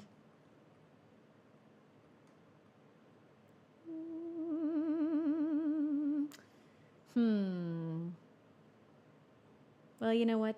You're just gonna see a weird Apple bar for the time being. Order, move to top, boop. Okay, so you can see my left glove is connected, my right is not. And I am moving it around. Let me move this OBS thing over here. Okay. Child of Saturn, do you find the MIDI gloves to be a beneficial alternate expression method, or is it more for visual entertainment? Both things. It's definitely really influenced the way that I express and create and even compose sometimes, because the way that they attack and release, like the way that the bend sensors pick up my motion, very much changes the actual sound, the velocity of the sound. And that's really fun to play with. And I also think about it in very unconventional ways. And I kind of like with the push, I move off of the like typical chromatic scale, and I'm just thinking about like, what do I really want to pull out of the air when I do this or this? Like, it's nothing about it is typical. So it just opens up this wide world of possibility. And I think it's allowed me to consider performance as part of the composition, because I'm actually thinking, ooh, what do I want to happen when I do this? And what do I want to feel when I bring this in? So it's really wild. I don't know how to describe it. Unless you were to get them and do it and play with them, it's hard to get into words. But yeah, it's really changed the way that I express and create, and I adore them. When I put them on, I feel more alive. So there's that. I just feel so good when I slip them on. And Leonard Grasso, hello, asks if I've ever thought about going DAWless. Absolutely not recently, but it would be really hard for me. I've never done that. I have only one analog synth, the Micro Freak over there, that's been untouched for quite a while. Everything is in my DAW, especially because the visuals come from the DAW. Like, they go from Ableton to Resolume, right? I love the idea of breaking away. Maybe with the Push 3, this is only a Push 1. But at the same time, there's just so much convenience with this. So, I don't know. I'm just kind of obsessed with Ableton. The more and more I get into it, the more obsessed I feel. Would you encourage me to? What is your take on that? All right. So, I have selected I need to select water here.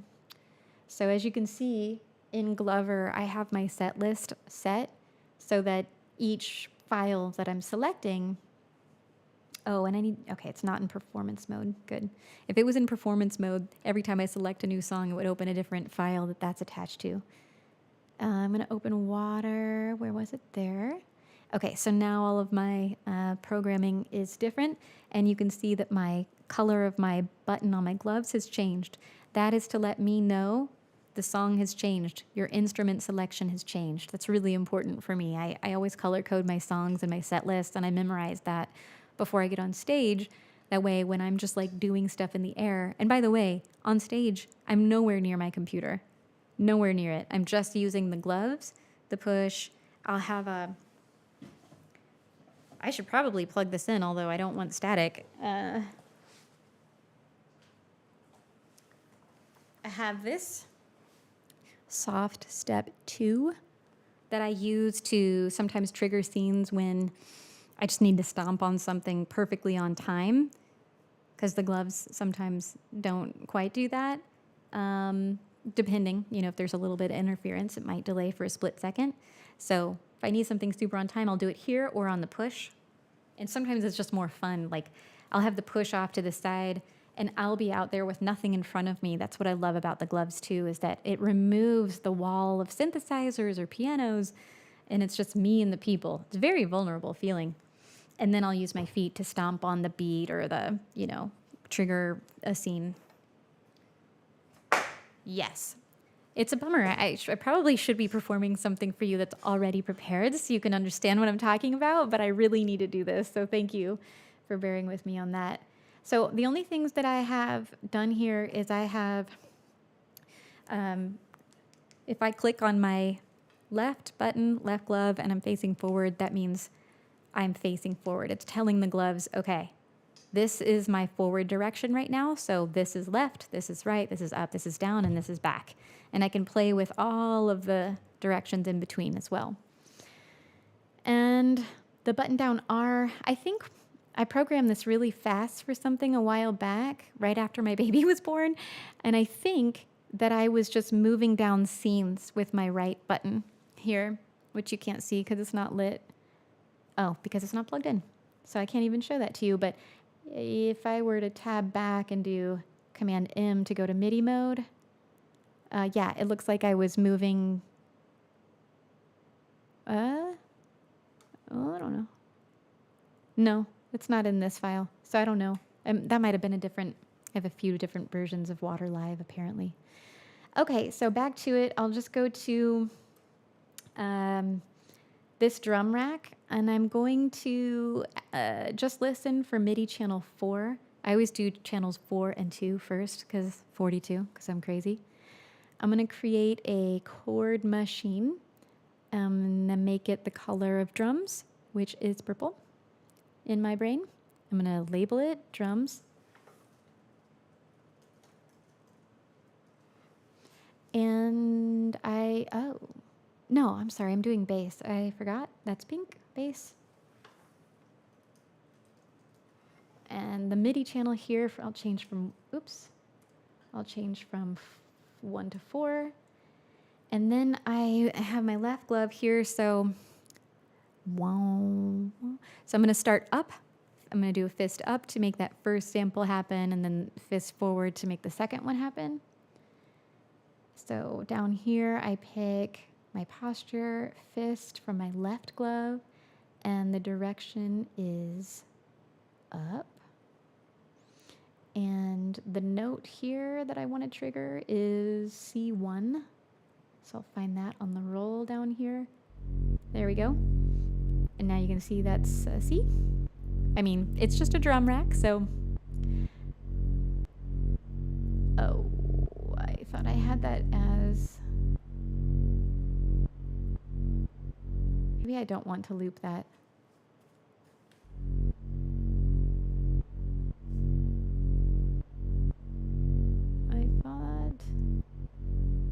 I thought that would only. Should just have a really long release on that. So it feels like it's treating it like a one shot there. I want it to only play if I'm pressing down. Let me go to the next one and see what happens. That should be this one. And I'll make that a fist forward. Okay, maybe it's because I hit the loop on that. Okay, so they're both playing. That's not good. Ah! Yeah. So, let me catch up on the comments real quick, and then I'll troubleshoot that.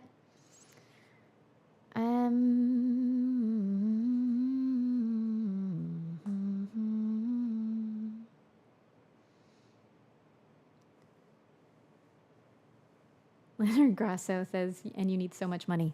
Yes. Yeah, it's a travesty. It really is. Traveler says, hey, Traveler, how are you? I thank you for commenting. Traveler says, Micro Freak is only an analog filter on top of a digital synth engine. Ah! I didn't realize that. I don't know. See, I'm so new to things. in the analog world. I've never had an analog synth. It's a very embarrassing fact. I love all the analog synths. I use them. I use their VSTs. And then when I send my demos to the producer, he uses the real versions or something that's even better that he has to recreate the sounds to make them far superior. But yeah, the Microfreak is awesome. It's really fun, and it's just unconventional. I love unconventional things that kind of get me away from the keyboard, because like the piano was my first instrument, and it can keep me locked in an idea. So I like that the keys feel very strange. At the same time, I still keep wanting to press them and, feel the release.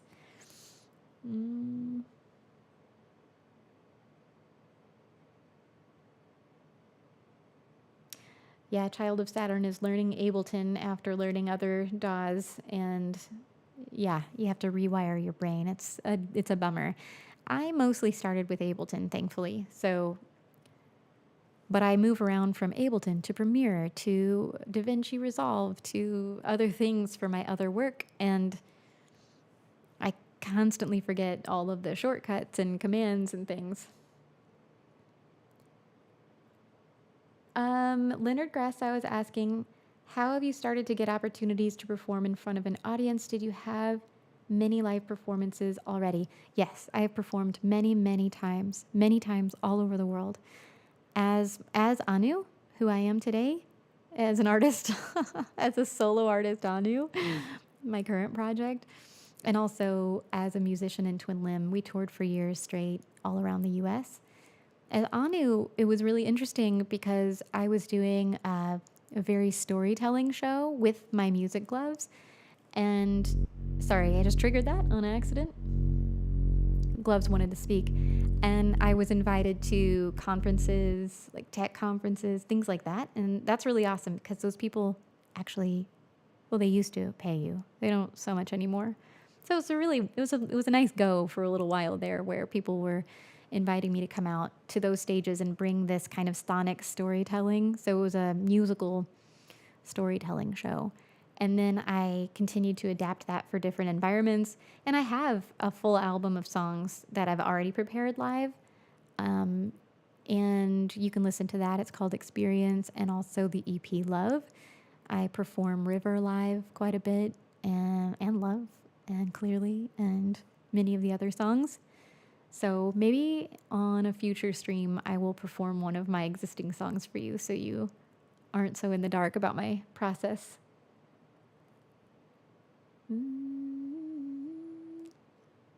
Oh, yeah. Leonard recommends the Behringer stuff. Craver Model D, awesome analog sound and rather affordable. Yeah, I've looked at the Behringer in the past because I wanted a Model D.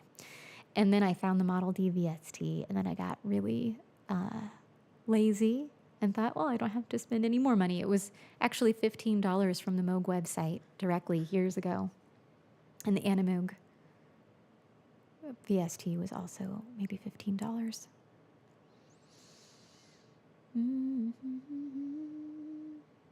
Oh, I'm sorry.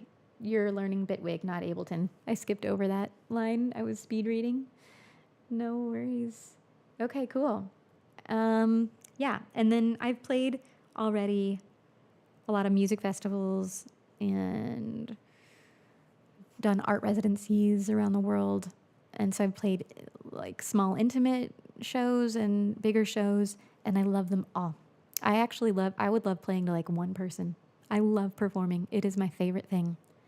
It's just so magical to be able to share something with someone who's right in front of you, And my inability to perform too much lately, that's what this is satiating. That's why I'm live streaming, because it just feels so nice to be with the energy of other humans and not just alone programming my stuff or coming up with new ideas by myself. That doesn't feel super fun to me.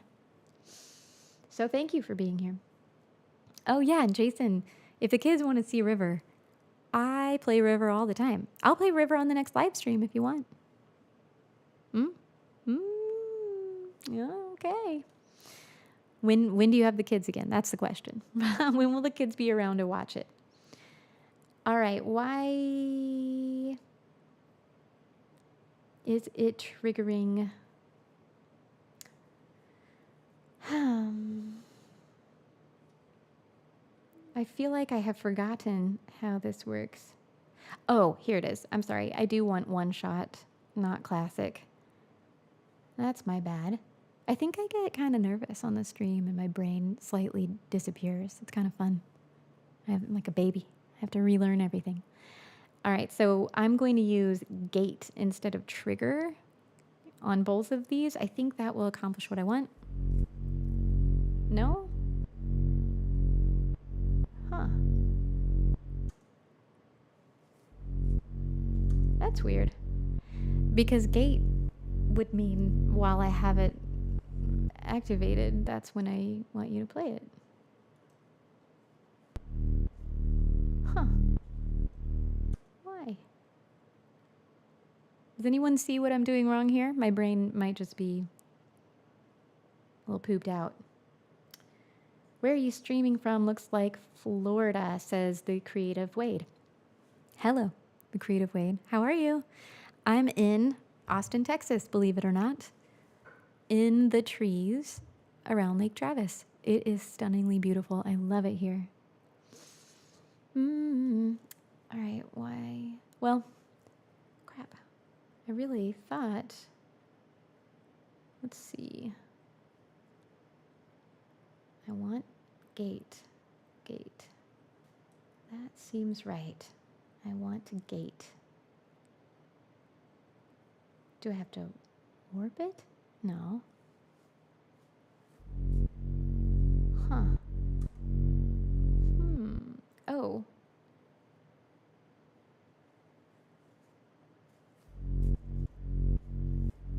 So it's re-triggering. No.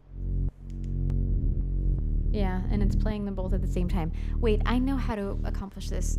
I had this issue in the beginning. I should probably just duplicate an old show file that has already solved this, but maybe this will be a good exercise for everyone or anyone else who experiences this issue. But I have to think it through. So there is a way to turn one sample off on your drum pad. I've done this with the SPD-SX anyway. But I think it's an Ableton setting where if I trigger a different pad on the same drum rack, the other pad stops playing. Oh, what is that? 200 subscription. Thank you. I appreciate that. That's awesome. We're growing. I hope these are fun and like helpful to people. For me, they're wonderful. But as I fumble around with this one thing, I begin to wonder. Okay. Shoot. That's awesome. I love Texas. I'm a Studio One user, but Ableton is very close to is a very close second. Cool. I've never used Studio One. I think I started using Ableton and Twin Limb because I was playing drums, and our producer and the guitarist and like one of the main, also wonderful songwriter, Kevin Ratterman, he was using Ableton. So I started to learn it then. And then when the gloves came into my life, all the glovers use Ableton, nearly everyone. So all of the tutorials were about Ableton, etc. So that was really when I started to dig in and get very obsessed. But here, I have forgotten this very simple thing. Anyway, I'm going to move on though, because that's a simple issue. I just need to change it to gate instead of trigger. And for whatever reason, I have selected gate, and that is not the functionality that I feel is happening. If I go back to classic, is it re-trigger? Go back to one shot.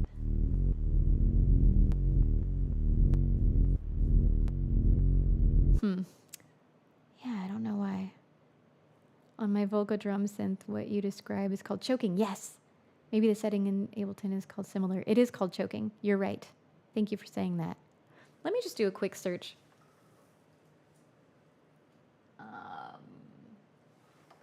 I said this during the last stream, but I find that ChatGPT is far superior to the old days of searching forums for answers that you never find. it just knows the answer to your crazy question about this minutia. So I'm going to ask.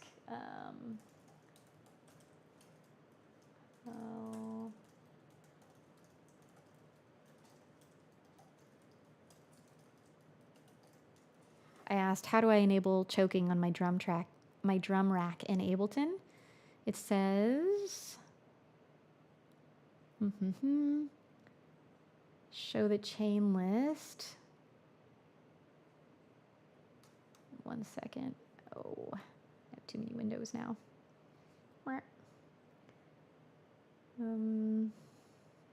Click the little button in the lower left of the drum rack. Not that one. That's auto select. It means my chain list. Here, right in your chain list. And this shows each pad sample in a list view. If you don't see the choke column, right click or control click in the chain list and select show choke.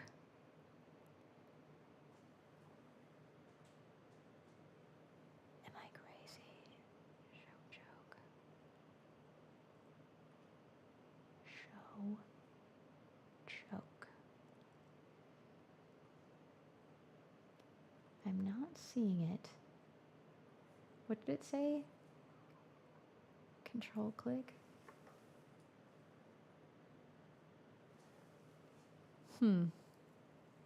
Maybe it thinks I'm using Ableton 12.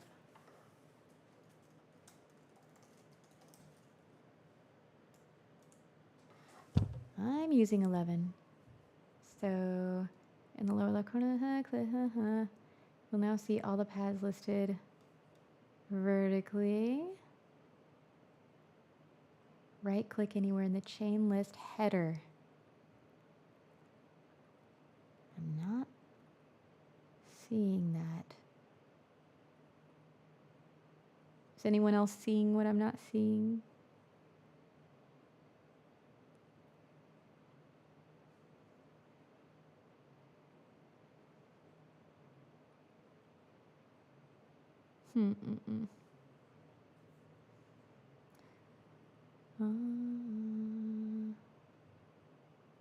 Yeah. ChatGPT is not always right. That is a good reminder, child of Saturn.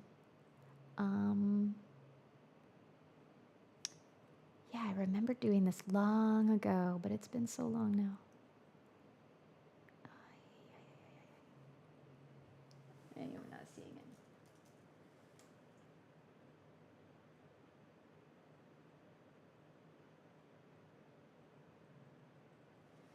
Oh, monophonic.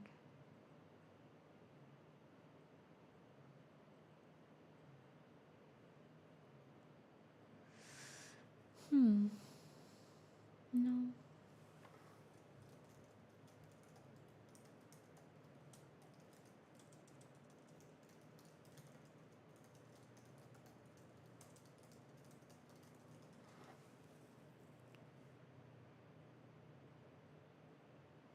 All right, I'm getting a new set of instructions on how I show my choke. Make sure you're looking at the drum rack pads.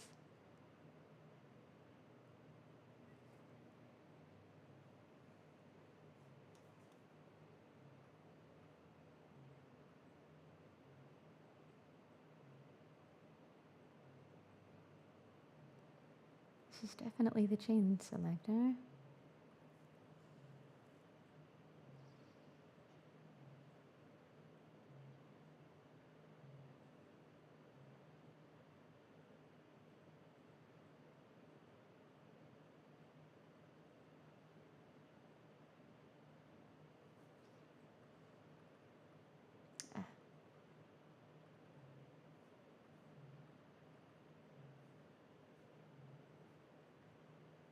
So I am doing everything it says. I'm still not seeing it.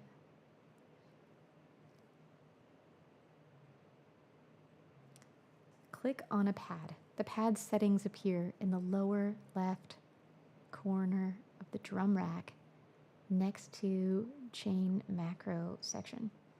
Find the choke dropdown. In that pad inspector area, you'll see parameters like receive, play, choke. The choke drop down lets you assign the pad to a choke group 1 to 16. Exactly. Why am I not seeing that? Oh, people are commenting. I'm going to catch up here. I'm sorry. Is there a MIDI note that triggers choking on Easy Drummer 3? That is the case. I don't know. Yeah, I could change to monophonic. Says Leonard Grasso. Traveler, I was going to say something similar. It leads me down rabbit holes I may otherwise never have gone down, so I only use it to check my work and see if it reminds me of anything useful. That's a good way to use ChatGPT.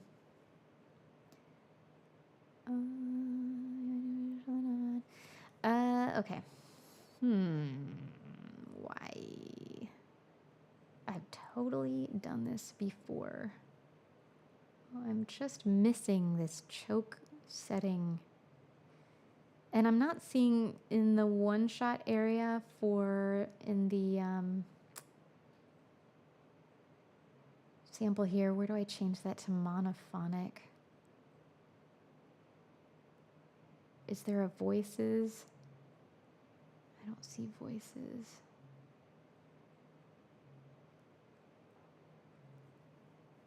I don't see any of that.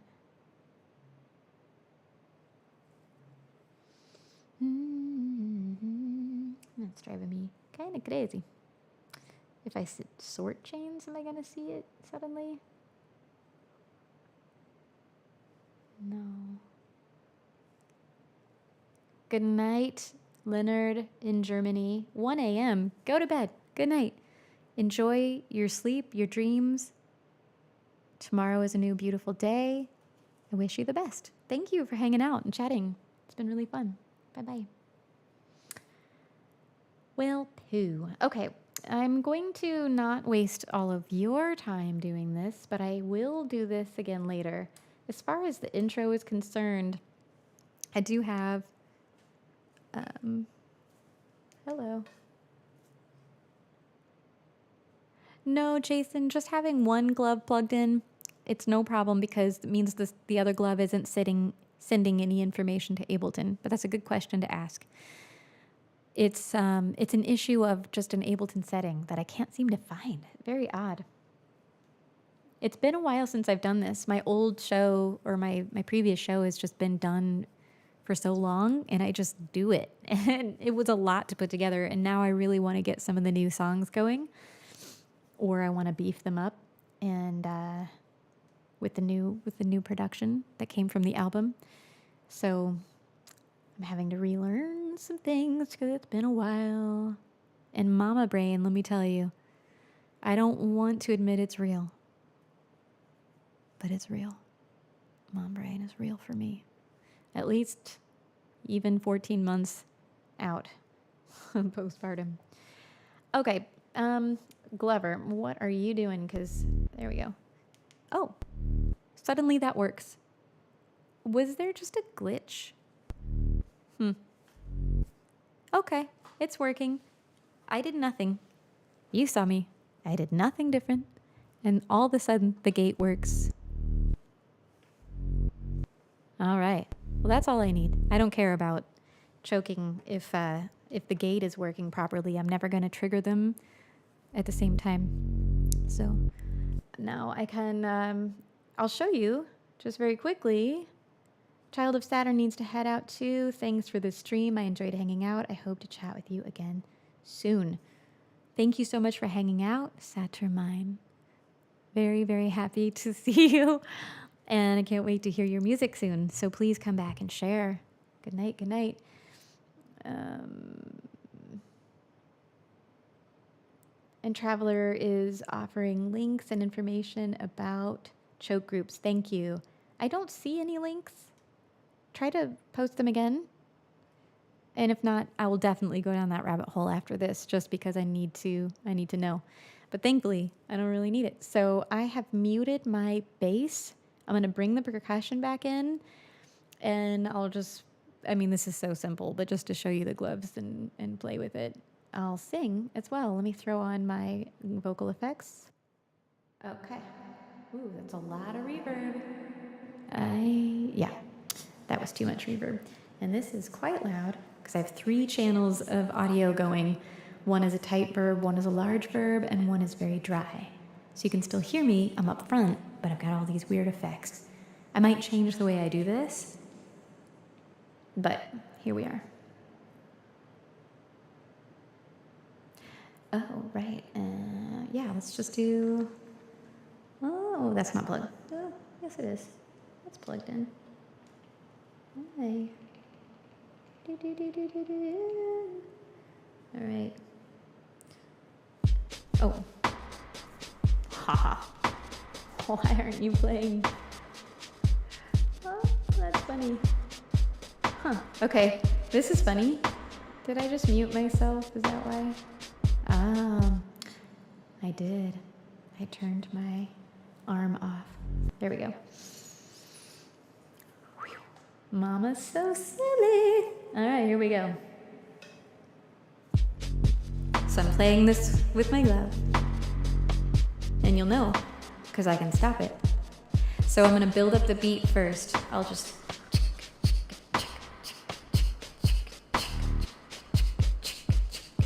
Someone will start speaking beautiful poetry, and then I'll come over here with my glove.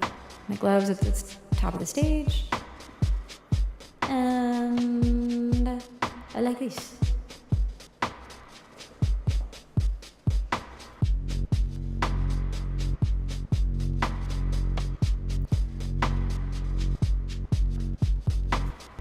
Oh, yeah, I need a little release on that.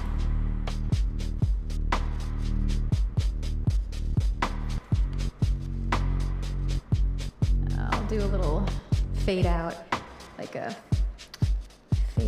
that on that one, and a fade out on this one.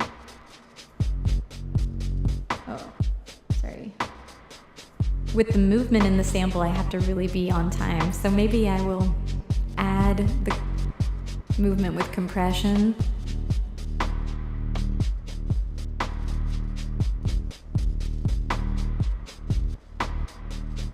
In fact, I think I started it. Yeah, I'll have to do that. All right.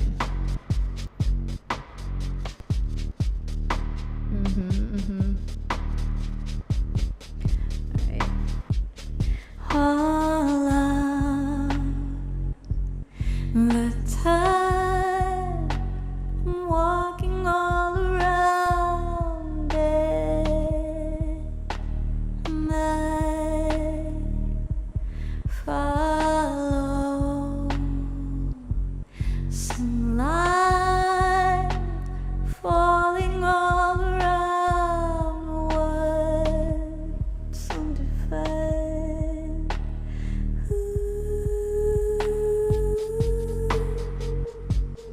All right, so you get the idea. I need more fade out, and I definitely need to create the movement of that with compression. I can still use a sample, or I could just redesign this bass sound. I don't want to do it today, but I will do it soon. Glad to have this process started. Oh, and someone has just joined and is asking about the gloves. Let me turn my reverb off. Yep. Okay, David. And yeah, Traveler, I think the links are getting filtered out. That's a bummer. David, hello. Hi, how are you? Welcome. Is asking, does it work? The gloves. What is this? I don't understand how useful it is. Well, the gloves are a MIDI controller, like this keyboard or this Ableton Push or the drum pad. It's just a different way of sending information to my computer, to Ableton, to trigger sounds. And right now, I only have this bass sound on a gate. When I go up, I'm using this note, up fist. I'm pulling this particular sample, this bass sample out of the air. And this one, I'm pulling this sample out of the air. There are many reasons why I use the gloves, sometimes to compose, and in my previous live stream, I do that. You'll see that in action, and you'll see me automating effects with my right hand. So I recommend if you're interested in it, to go back and watch that. Otherwise, it's a really, really fun performance tool, especially because I don't have to be looking down at something and like concentrating on a keyboard, or I don't have anything between me and the audience. I'm just standing out there. In fact, I don't even use a mic like this. I use a headset mic. So I'm just literally there with the audience. And that's my favorite part. It's a technology that erases itself, and I can just pull sounds out of thin air at my will. And it's super, super fun, captures the imagination, and I love the way it feels. Feels really good. That's why. It's just another MIDI controller like anything else. And yeah, cool. Awesome. Hey, Jail. How you doing? It's good to see you all here. Where can you find it? The MI.MU gloves can be found on MI.MUgloves.com. I'll share the link.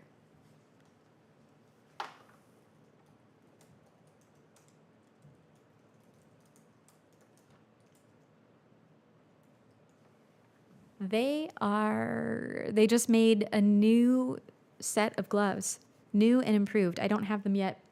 These are clearly quite used. They're falling apart, but I've been using them consistently for like 5 years. So, excuse me. The material is fantastic, holds up forever, handmade, gorgeous. Love them. Enjoy. Very expensive, yes. But I wouldn't say that they're expensive compared to, a synthesizer that you might consider like a Prophet. I decided to get the gloves instead of a Prophet, for example. Eventually, I will have both. Yeah. Something you save up for. And you have to really be called to it because they come blank and you have to program everything into them. And I love that. It's a whole universe of possibility. Okay. I appreciate you all spending 4 hours and 20 minutes together with me. Thank you so much. Worked on a song idea, started working on programming a new song or a song for a live show. Very excited to have that process started because it was feeling tedious for me, but just going through it today, I now know exactly what I want to do, and it's not that big of a deal, and it's going to be awesome. Yeah. And then next time, I will be traveling this week, so I probably won't live stream next Sunday or this week, but when I come back in the next 2, perhaps. And then I will have a new USB hub, and we will get into more things because I will have more functionality. Yeah. Oh, it's sold out, really? No way. I'm starting with a MIDI keyboard with pads, haha. Cool. Yeah, I have that. I have the Arturia right here, in fact. Let me switch my view. Oh, sorry. The Arturia right here with pads is a fantastic keyboard. Not expensive. Great way to go. Highly recommend. What are you using? And the price, I think the price of the gloves is something like 1,500 euros a piece. So left and right. Bye, traveler. Thank you so much for spending so much time with us. Appreciate it. All right. And David, ¿hablas español? Porque dijiste jaja con J. I'm guessing you speak Spanish. Okay. All right. Thank you so much. I really appreciate all of you. This has been super fun.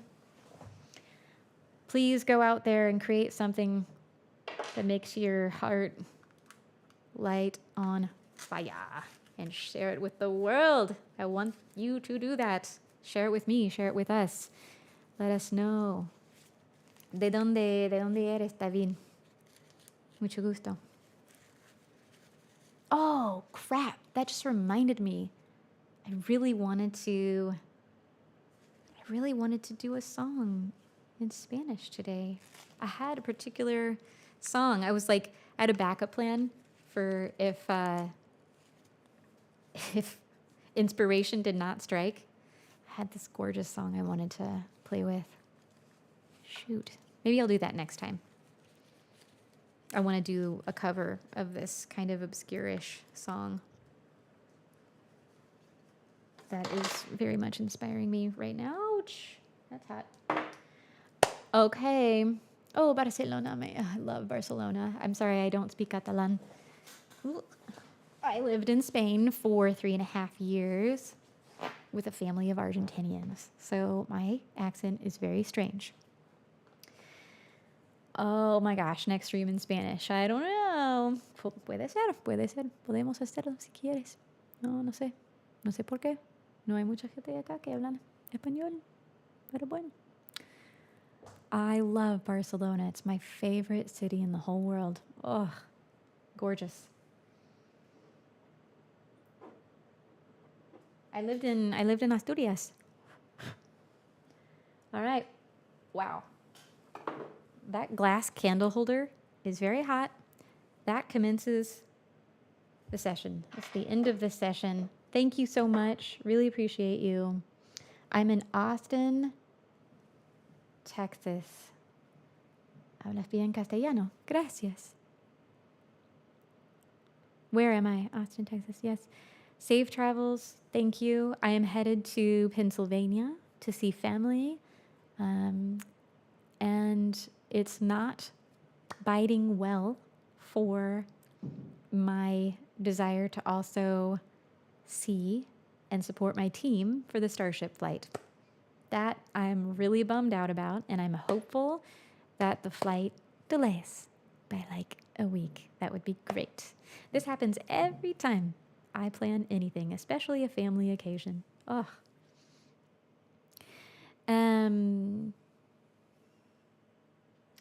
Asturias, where I lived in Spain, was Langreo, La Felguera, Asturias, which is close to Oviedo and Gijón. Yeah, it's been a long time. I haven't lived there since I was in my late 20s. 20 years. That's crazy. No, 15, 9, 11. I don't know. It's been a while. Yes, I will make something special for you during the next stream. And you can go back in time and rewatch this one. Thank you all. Much love. Bye-bye.